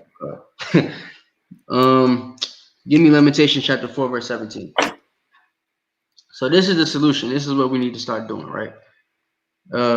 We need to start worrying about ourselves. We need to start following the old path. Get back to being a nation that's based on community, right? And our community, and that's it. Not a nation that's based on what everybody else is doing. So that needs to forever be kept in our minds. Because as long as it's not, we're gonna end up in the same mindset, the same dead state that we in. 417. It reads, and as for us, our eyes as yet failed for our vain help. In our watching, we have waited for a nation, Salakia. In our watching, we have watched for a nation that could not save us. So they are a nation that cannot save us, and we've been waiting for them to do so, right? We in these, yeah, it's crazy. It's like we're in these situations that we could have avoided, you know what I'm saying, by just following the law, statutes, commandments, but we're not doing so. And they're making sure that we don't do it because, you know, they know that the moment we do, 1/3 of us wake up, it's a wrap for their kingdom, right? It's a wrap for them in life the way that they know it right now. So they're doing everything they can to keep us from doing that. And our people haven't caught on to it yet. They're thinking that the white man has their best interest at heart. So they watch, you know what I'm saying? They're watching. I don't know why. I don't know. It don't make no sense to me because the man, he's still killing you in the streets. He has police officers set out to kill you. He got brothers that's in the police force that's set out to act like they hate you and seem like they hate you, right? I saw that picture that everybody's posting. It looked like a brother that was standing on the dude neck in New York. It looked like Ephraim. Yeah, that's what I'm saying. So that's Judah vexing, Ephraim vexing Judah right there. You know what I'm saying? The whole nation is vexed right now because. Yeah, but Judah is stupid as hell. You don't square up with a cop, dummy. Yeah. Matter of fact, we got to teach on that. Go ahead. Okay, we got to teach on that. Everybody, go to Sirach. Go to Sirach. Go to Sirach. All right, we got to teach on that. You don't square up with a cop. Y'all do something dumb that I don't like. And when I say y'all, I'm talking about Israelites. Y'all pick the wrong battles. We be telling you to stand up at times, and we want you to stand up. But when you do, it's the wrong fight. It's never the right fight, man. Damn. Join the camp, learn order. You could tell Esau he the devil to his face. They bow and kiss your feet. But you want to be a nigga on the corner, you're already in the offense. We're going to deal with it. Eliel can break it down. It says, Sirach 9 and 13. Keep thee far from the man that hath the power to kill. So you getting all close to the cop, he's coming to arrest you or whatever, like he think you suspicious, whatever it is, right? Say a cop came to us at camp. We not gonna have the cops pull up on us. They got their hands on their holsters and stuff like that. We not gonna run up on a cop like, hey, bro, what you want, man? You know, you stepping on our corner, bro. We got something going on here. What's wrong with y'all? Because we supposed to stay far from the man that got a gun that could kill us, right? You know what I'm saying? That's just wisdom. Like, even before I came into the truth, I wouldn't snap at no cop like that because I know how they treat black people. You know what I'm saying? I've seen it. Go ahead. It's not the sidebar, but it's really not that hard. It's really not that hard. I've been in situations in like West Virginia and redneck land. And my boy had a suspended license and we was riding with him. We was like 5 deep riding with him. You know, we was going to be demons. We was going to do something wicked. I ain't gonna lie, but we was just young dudes. These cops pulled us over at gunpoint, and one of them had army fatigues on and shells around his like Rambo, and he had a big shotty. Now, these are the moments that we watch on YouTube and on Facebook, and we're like, damn, the cop's about to kill this Jake. And we get that feeling in our stomach. But we was the type of brothers where we had that situation totally under control. We was going to do what the cops told us to do. We was not acting nervous. I had my brand new Averex. I don't know if y'all remember Averex. I had a brand new Averex leather jacket. The jacket said Black Lions. All right. Fire. I had the tan sleeves, varsity style. And they said, get on the ground. I didn't say, yo, my jacket, bro. No, Santa, just my AV cost 400. No. I laid on the ground in the wet snow with my hands behind my back. They came and they put twist ties on all of us and put us in the car. And like, it was 5 officers, and one of them had a shotty with army fatigue on. They wanted to blast us, but we was not niggas. Like, we was just like, yo, the night's ruined. Oh, well. And we just laid down. And they kind of like tried to provoke us, and we just stayed calm. It's almost like Jake is so stupid. He gives the man who has the power to kill the license to kill with his decision making and his energy. You know, I just wanted to share that story, man. Stay away from that devil, man. Run up on him and square up with him, because you're gonna get what you deserve.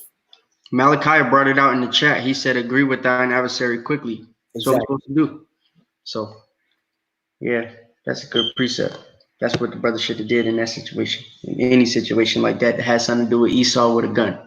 You know what I'm saying? It ain't time for us to be doing what the Moors think we should be doing. You know what I'm saying? That's how, you know, some of these things, like, not to sidebar again, but some of these philosophies don't make no sense.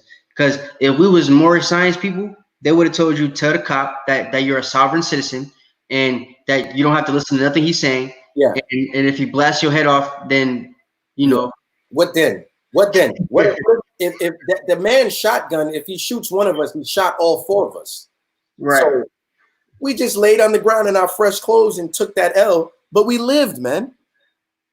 The cops try to make jokes with us. Oh, we thought you guys were someone else. Yeah, sure you did. Sure you did. You know? Yeah, they wild, man. Let's get Proverbs 3 and 31. Oh, actually, can you go back to Lamentations? Yeah. Con. I wanted 2 more verses out of that right quick. What, 18? 19. 19 to 22. Damn. Con. Our Lamentations 4 and 19. Our persecutors are swifter than the eagles of the heaven. They have go ahead. They have pursued us upon the mountains. They laid wait for us in the wilderness. So That's what they've basically been doing. They're swifter than the eagles, man, and they lay in wait for us in the wilderness, right? They lay wait for us everywhere. We read earlier that they watch our steps and they lay wait for our soul. You know what I'm saying? I mean, that's what Esau is. That's his spirit. He's a cunning hunter. And we have to get that in our mind state. We have to understand and believe that, man. Like the brother was bringing out, you being a nigga before you come into the truth, you could have had the mind state to just, nah, officer, I don't want to do that. You know what I'm saying? What did we do? We ain't do nothing wrong. He just got suspended license. What you got to arrest us for? Why we got to get out the car? You know what I'm saying? Like, I know brothers that would have did all that, and they either got taken to jail or they'd be dead. So, you know, it's almost like using wisdom. Certain situations brothers don't have wisdom for, and that's why they really end up dead a lot of the times, because we just don't have the wisdom to, you know, live through the situation. So, yeah, keep going though. Khan, verse 20. The breath of our nostrils, the anointed of Yahweh, was taken in their pits, for whom we said, under his shadow we shall live among the heathen. Right? So we're living among the heathen, right? And that's what we have to do from now on, right? We have to live among the heathen, but we're trying to endure to the end. So only way that we're gonna live among the heathen and, you know, have our heathen like have our enemies at peace with us is to follow the law, statutes, and commandments, right? I ain't had a run-in with the police, honestly, like that, where I felt like I was in danger since I came into the truth. And I can't think that it can't, you know, I was put on probation in the truth, and it still wasn't a situation where I felt like I was in danger when the situation happened. So it's like, I don't know. When you follow the law, statutes, commandments, it's just you get a certain dispensation of wisdom, you know what I'm saying, that just make you not act like either you would have acted in the past, or I don't know. You don't act like other brothers and how they would act in a certain situation. And that's why they end up not being here, unfortunately, to this day. So we have to get that in mind, to use wisdom, man, and to stop looking to the other nations for help like that. But go ahead and read 22 for me, and then I'm going to move on. And it reads, the punishment of thy iniquity, I got to read 21, huh? Well, yeah, it's my bad. It's okay. I had that on here too. Rejoice and be glad, O daughter of Edom, that dwellest in the land of Uz. The cup also shall pass through unto thee. Right. So that's what we're waiting on, right? We're waiting on the cup to pass on to Edom. Until that happens, we have to endure to the end and agree with thine adversary quickly, right? Whenever you're in them type of situations. But in regards to this other stuff we were talking about, remembering yourself, right?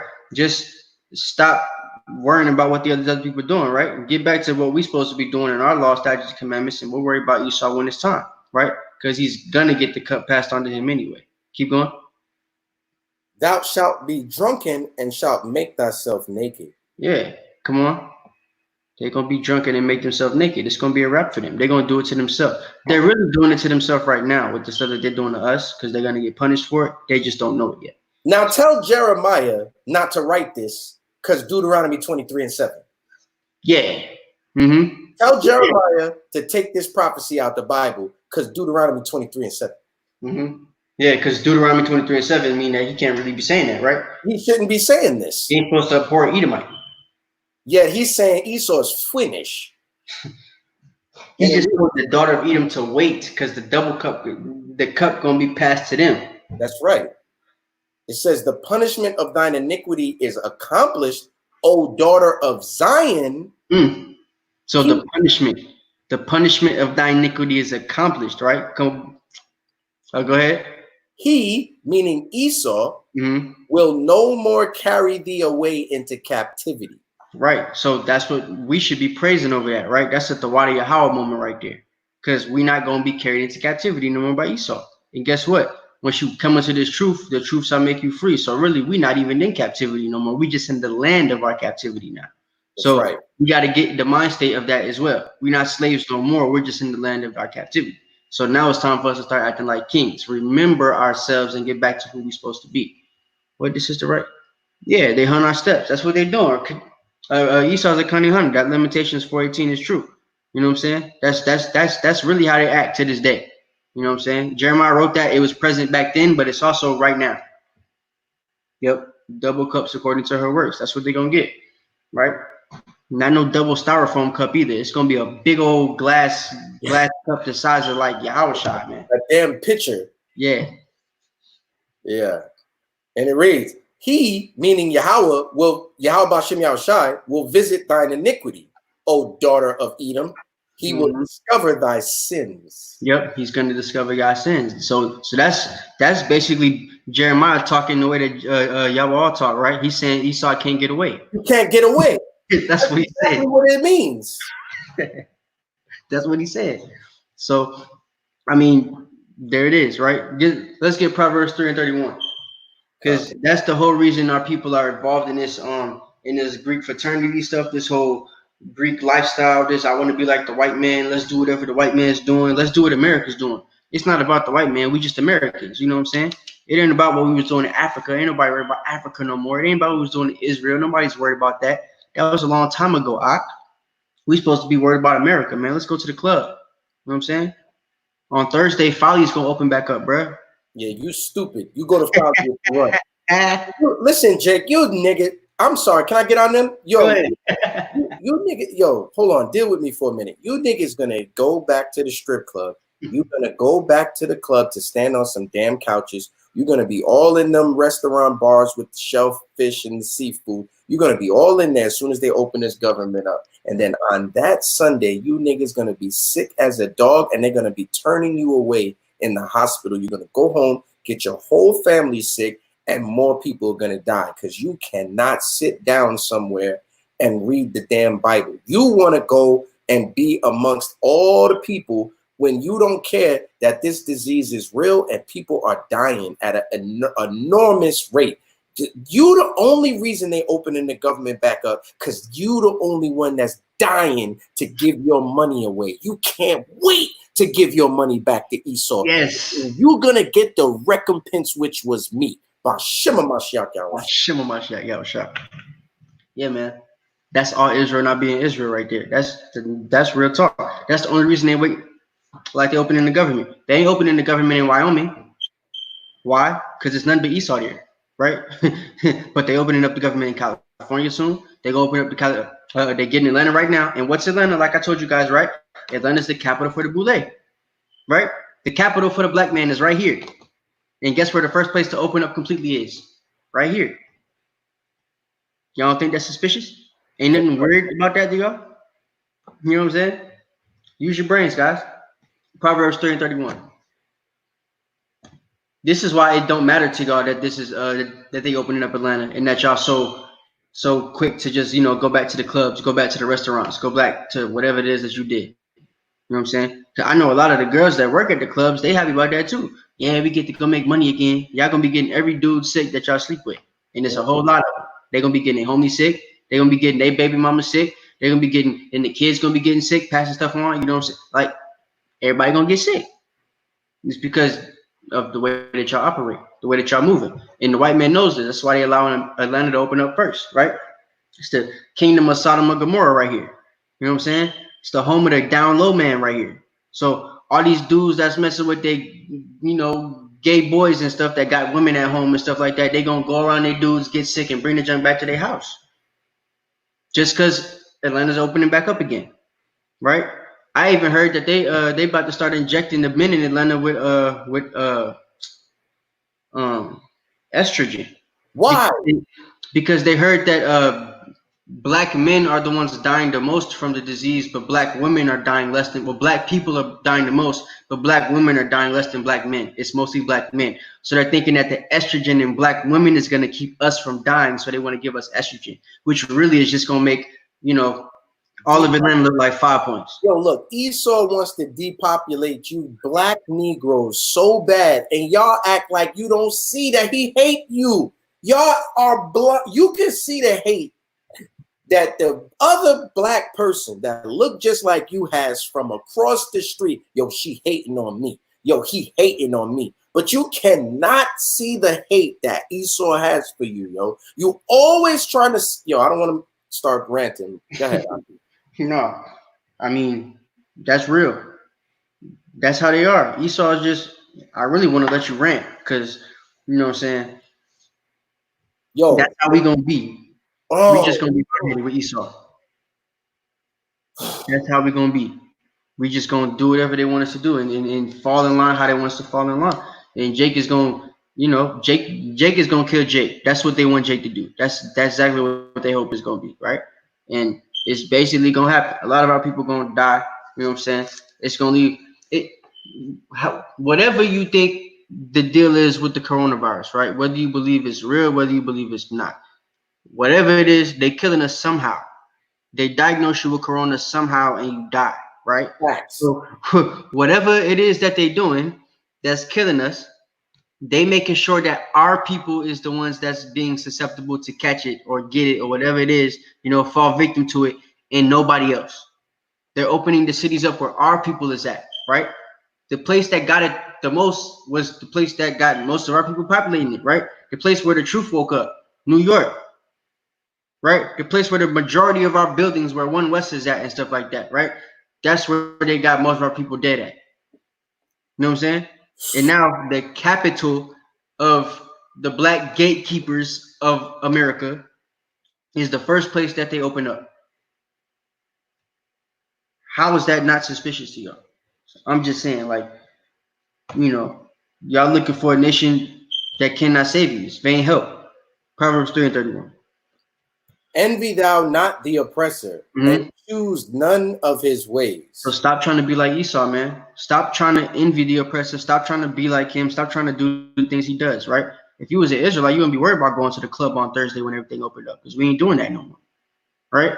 If you was an Israelite, you'd be worried about on Thursday getting yourself ready for the Sabbath, because now everything's gonna open up. So I probably need to go shop for my stuff on Thursday instead of Friday after I get off work, because ain't nothing gonna be in the stores no more. But the niggas gonna be worried about getting to the club. You know what I'm saying? Niggas gonna be thinking about getting to the club. That's wisdom. Huh? That's wisdom. See, but Jake not gonna think like that. Jake want to go to the club. Jake want to, I don't know, go to the skating rink or something. Like go where the people gonna be at, where you more susceptible to get sick. That's what Jake want to do. Jake, you a dummy, Jake. You a dummy. You're simple. You are simple. I got a precept. Go ahead. Okay, because man, Jake. Yo, it's laughable how easy it is to destroy this people. Look at what the Lord said, man. For all you people that can't wait for the government to open up, just look. I know women that have been having virtual meetups because they cannot deal with just sitting in the house and chilling. Bro, they having virtual parties, Ak. like the DJ on the yes. You know what I'm saying? Yes. With the headphones on Instagram Live, yes, trying to get 1 million people to watch him while he partying at his house by himself. Yes, yes. And Eve, she feels like something was stolen from her. She didn't get to have her birthday party. Eve feels like something was stolen from her. She didn't get to go out Taco Tuesday and have drinks with her girls. So they can't wait to get outside to stand on somebody's couch for brunch. But the Lord said this: he that loveth pleasure shall be a poor man. He that loveth wine and oil shall not be rich. Y'all niggas do not understand. They didn't open the government because the white man is demanding the government to be open. They open the government because they need money. And the money comes from you. You are the merchandise. Bring it out. You make everybody rich, but you shall not be rich because you love wine and oil. That's why we are in poverty. Y'all are the easiest people to oppress in history. Facts. If I was an Edomite, there is no chance I'm not gonna try to oppress Jake, yo. It's easy. Give me a break, man. If I'm any nation, I'm gonna try to. Moab doing it, Elam doing it, yep, Ham is doing it. You know what I'm saying? Everybody's oppressing Jake because it's easy. They opened the hair stores. I'm on Facebook. Eve is holding her baby's hand, fighting the other Eve, tearing up the hair store. What is wrong with you? Bruh. Yo, check this out. You know what I seen? There was a hair store with a sign on it. Somebody recorded a video. Said they make $100,000 a month. And that they were losing money. That's why they were advocating for the stores, the hair stores, to be open back up. Our women spend $100,000 a month at one Chinese dude hair store, bro. Weave costs $300. Fingernails cost $80. Eyelashes cost $125. Makeup costs $200. Yo, but it's like it's beauty supply stores like it is churches in Georgia. Every couple miles, it's a beauty supply store, and you telling me they making $100,000 a month, bro? You are the nation's merchandise. That's why in the book of Revelation, it says the nations shall weep for her merchandise because they live deliciously off of her, man. You make the nations live deliciously. They send their kids through college off of one ghetto community. Bruh, I'm saying 1 year. They could pay his whole college fund for 1 year. I mean, it was just 1 year having a business. He make $100,000. The Chinese restaurant in the hood that's feeding you roaches and rats, that's been crawling all over the pots and papers and all through the forks and knives, and you talking about extra soy sauce. They leave there driving luxury cars and going to a whole different place. They do not live where they serve you food at. And an Asian man admitted this. We do not eat the Chinese food that we sell to you. Yep. We eat real Chinese food. What we sell to you is garbage. A Korean man said this out of his own mouth. But Jake, oh man, go ahead, Art. Jake just loved to envy the oppressor, man. White men eat Chinese food. We should eat Chinese food too, right? They had Chris Tucker in the movie with Jackie Chan eating mushu, and now all the niggas want mushu. Don't even know what it is. Don't even know what it is. You know what I'm saying? That's how brothers is, right? They had Moab right there, part of the crafty council. They had Chris Tucker, part of the gatekeepers, and put them together. You got brothers eating mushu, right? Yeah, I mean that's how they are. That's exactly what we do right there. Give me Baruch 2 and 29. It's perfect time to bring this up. Perfect time to bring this up. Bro, that's a headache. Yeah, my head kind of hurt right now. Like I thought it was a headache. Like you're my army. I gotta figure out how to stop you from acting like that before I can bring you to the war. This is gonna be hard. Right? Yes. Jake needs to stop tripping. Go ahead and read that. Jake just needs to wake up. If ye will not hear, Baruch 2 and 29, if ye will not hear my voice, surely this very great multitude shall be turned into a small number among the nations where I will scatter them. So it said that if we wouldn't listen to him, we were going to be turned into a very small number among the nations, right? And that's what's happened, right? We've been split up. We got all these different bywords and nationalities now, ethnicities as they call them, right? That they done split us into, and we're a small number amongst the people now, right? Go ahead. Next verse. Mm-hmm. For I knew that they would not hear me because it is a stiff-necked people. Right? He knew that y'all wouldn't hear him because you stiff-necked, right? Even though we saying everything we saying about the beauty supply store, y'all still gonna get up and go to the beauty supply store tomorrow. You know what I'm saying? Stand in that line. You know what I mean? Y'all still gonna go to the movie theater to go see whatever new. Do they even have new movies coming? Why would you go to new movies? Why would you go to a movie theater right now? But that's what I'm saying. I ain't seen a new movie commercial in a long time. Because they ain't been able to record movies. Because they know there's no one to watch them. Everything is on Netflix. Why would you go to a movie theater right now? To die? Is that what you want? I'm saying. So, boy. But our people, I guarantee you, right? Thursday, movie theater is gonna be packed. They're gonna be at the what's the one studio movie grill? They're gonna get they dinner and the movie at the same time, and that's gonna be it. You know what I'm saying? Everybody gonna get sick. Whole restaurant gonna be sick. Everybody who eats food. During this, I learned how to cook, yo. I got nice, yo. I got nice at cooking during this. Facts. I got me an air fryer. You know what I mean? Like, Yeah. I got a blender coming. Like, I'm gonna be juicing. I don't need the heathen to prepare my food. I'm good, man. Reading on. Keep going. But in the land of their captivities, they shall remember themselves. Yep. That's what we're supposed to be doing, man. Like I said, we ain't supposed to be slaves no more, right? The truth shall make you free. So us having the law, which is the truth, right? We're supposed to be free in this captivity. So we're supposed to remember ourselves here in the land of our captivity. Baruch 3:8 says we are yet still in the land of our captivity, right? So, and we're being subject to the payments of our forefathers for their sins. So this is what we're supposed to be doing. We've already paid for the sins of our forefathers now. We went through slavery, right? We still in captivity. That's us still paying for the sins, right? But us knowing this truth, coming into this truth, is supposed to make us free. So now we have the opportunity to remember ourselves. We have the opportunity to really think about who we are as a people.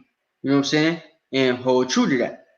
You know what I'm saying? But we're not going to be able to do that if we're constantly thinking about what America wants us to do, trying to be what America wants us to be. Not many days after the younger son. Come. It's a good. Hey, that's a good precept. Come. I'm gonna read it out loud. And many days after the younger son gathered all together. Did I read that right? Yeah. And not many days after the younger son gathered all together and took his journey into a far country, and there wasted his substance with righteous living. Riotous living. So you're wasting your substance here, man. That's what we've been doing. We're riotous living. And that's how niggas live. Riotously. You know what I'm saying? Yo, chill. I'm sorry. So last year I was looking for an apartment. I came across an apartment was so reasonable it turned out to be them. Yep. Yeah. They refused to release and show me the room that was available. They told me to leave. You see what I'm saying? That's how Moab is. Yep. When I was cutting grass, I actually had a client who was doing that. There was a Moabite real estate, couple, and all they tenants was Jake. Every single one of them, right? And that's what they would do. They would have the price real low to get you in there. You know what I'm saying? They make sure you're not Section 8 so that they could get over on you. Because like Section 8 basically make sure they got their money every week. You know what I'm saying? So they make sure you're not Section 8, but they make it low enough to where, like, if you was in Section 8 type conditions, you'd be able to get up in there, and then they keep you in the crib. Maybe after a couple months or whatever, they find a reason to raise the rent on the lease, and if you want to stay there, you got to do it.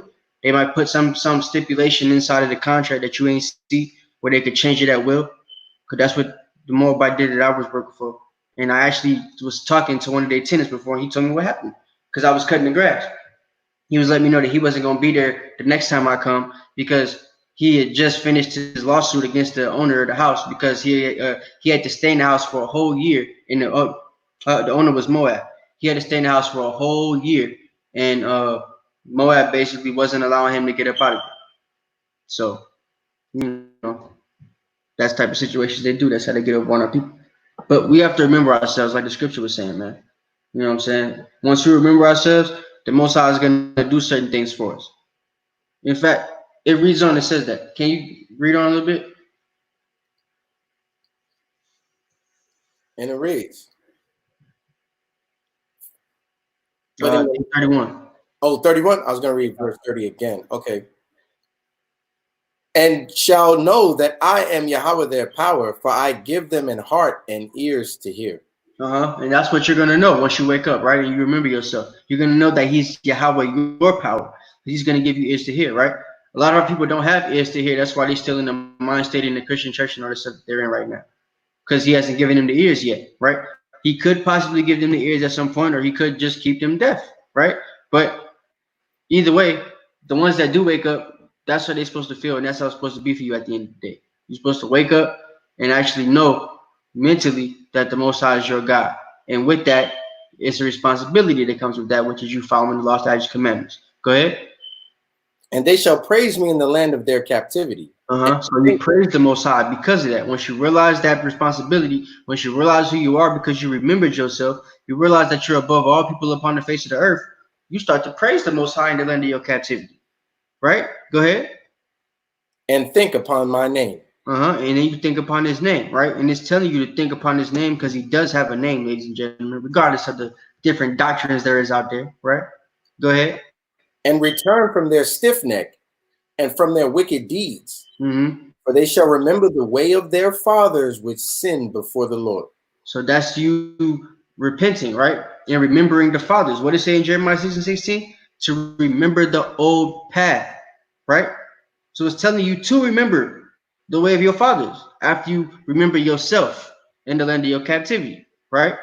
That's what you're literally supposed to do. And part of you remembering your fathers is like remembering the ways of your fathers and the law is, you coming back to the law, statutes, commandments, which we know according to Sirach is our heritage and our culture, right? So that's what that is. That's what we have to get back to. Jeremiah 17:4 says we lost that culture and heritage, right? So Baruch is telling us what to do to get it back. And once we get it back, how are we supposed to act after that? Can I get Deuteronomy 32:7? God.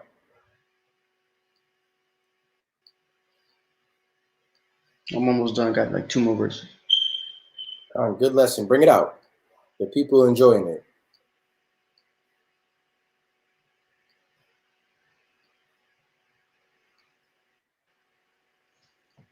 Deuteronomy 23:7. 23:7. I thought you wanted 32. 32:7. Salaki, you got it right. You got it right. It says, I remember the days of old. Consider the years of many generations. So that's what we're supposed to do, right? We're supposed to remember the days of old to consider many generations, man. All of that, like I said, is part of remembering yourself, right? You can't know where you're going unless you know where you've been. That's why we went over the different tactics that Esau has when it comes to putting us in the position, in the mental mind state that all our people are in right now, that aren't in this truth and understanding, right? Because honestly, I'm gonna say it plain. If you're not a Hebrew Israelite and you're so-called Black, Hispanic, or Native descent, right? You Israelite according to the Bible, by your God-given nationality, and you're not in this understanding, then you don't know nothing about life. That's real talk. You don't know nothing about what's really going on out here. You don't know nothing about what you need to really save yourself. No matter what your understanding is, you're not gonna get that understanding from Egyptology. You're not gonna get it from Moorish science. That's right. You're not gonna get it from Nuwapian nation. You're not gonna get it from Afrocentrism. You know what I'm saying? Yoruba, whatever you into, it don't come from that. It only comes from following the law, statutes, commandments, seeking the old path, right? The path that was given to your ancestors, that wasn't given to no other nation on the face of the earth, right? That's the law, statutes, and commandments, your heritage, your culture. Deuteronomy 32:7 says that we're supposed to search for the old paths, right? Search for the maze of many generations. Go ahead. Yeah. Ask thy father, and he will show thee. Ask thy father, and he will show thee, man. That's what we're supposed to do, right? So, give me Sirach chapter 24 and 23. We're supposed to ask our father for what our old traditions was, man. And obviously, in this lifetime, he's not going to know because he too fell victim to Jeremiah 17:4. He lost his heritage, right? I even thyself would lose thine heritage that the Most High gave us, right? So that's what Jeremiah said. It happened to everybody. But what I'm trying to say is that we can get back to it. Your father could do the research just like, we did the research. My dad founded camps. I didn't know nothing about camps when I found out about the truth. I told him about the truth. He founded camps. We put the two and two together, and that's how we was able to, come to the understanding we had. That's how we found Joel and stuff. HOI, Priest of Bach. So it's like I asked my father, you know what I'm saying? He helped me find the old path. You know what I'm saying? His father was on the search for the old path. He had the 1611 King James. That's how we found out about it. So it's these type of things that you gotta, really dig into, and get a grasp of, because this is our culture and our heritage. And this scripture right here says it. Go ahead and read that. Ecclesiasticus chapter 24, verse 23. All these things are the book of the covenant of the Most High God, even the law which Moses commanded for an heritage unto the congregations of Jacob. See, It's a heritage into the congregation of Jacob. The whole book of the Most High God is a heritage into the congregations of Jacob. That's how we're supposed to use it. Like he said in Exodus, right? We're supposed to be a nation of kings and priests unto him, right? In 2 Peter 2:9, we're a nation of kings and priests. That's what we're supposed to be. Peculiar people, right? Separate unto him above all people on the face of the earth. That's literally who we are. But we're only that if we're following our culture and our heritage that the Most High gave us, this whole book of the law, right? If we're not following that, we're nothing but heathen. We're just like everybody else. Heathen is like everybody else. You understand what I'm saying? That's it. So we have to get back to following the law, statutes, and commandments, right? Give me Baruch chapter 4, verse 1. That's it.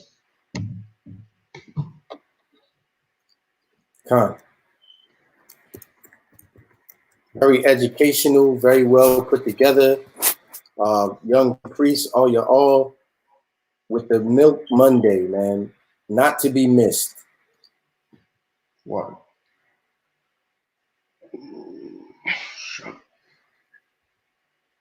Okay. Baruch chapter 4, verse 1. This is the book of the commandments of God, and the law that endureth forever.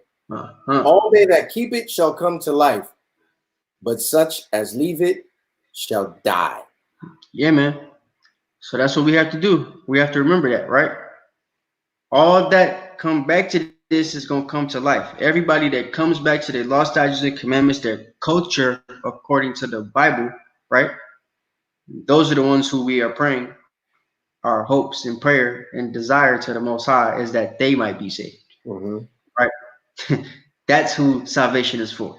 The other nations are worshiping, but they know not what, because salvation is for those Jews. You know what I'm saying? That come back to this. But the ones that don't are the 2/3, and they're gonna what? They're gonna die. So that's the two options you got. You come back to your culture and heritage and remember yourself, right? Teach your people to do the same, be a righteous example so that they'd want to know, hey, this dude start, his life really started going well for him after he came into this Hebrew Israelite stuff. Let me find out what that's about. You know what I'm saying? I've been in this church forever, and I'm still going through the same stuff. That's right. Maybe he knows something different, right? That's us being a light to the nations. We also have to be a light to our brothers and sisters because right now they're in the dark. So really, when it's talking about it being a light to the nations, it's not saying that we're supposed to be a light to all the foreign people. In this captivity, in this world, we're a light to our people that's scattered throughout the nations. That's right. So that in the next life, we can be a light to the nations because they'll be following us, cleaving to the house of Jacob. You understand? But right now, we're supposed to be trying to wake our people up. It's supposed to be about our people and our people only. So make sure they understand that. Baruch 4:1. You come back to this, you're going to live. But if you stay away from it, it's a wrap. You shall die. Shall. Not might, but shall die. You know what I'm saying? So that's this lesson. Hope y'all enjoyed it. Hope you come back to the law, statutes, commandments. Remember yourself and teach other people to do the same thing. Shalom. Hey, good lesson, Nak. Yahaba Shem Yashai Barakatah. Shalom Yasharala. Thanks for all the donations. Thanks for the attention. We'll be back next Monday. Shalom.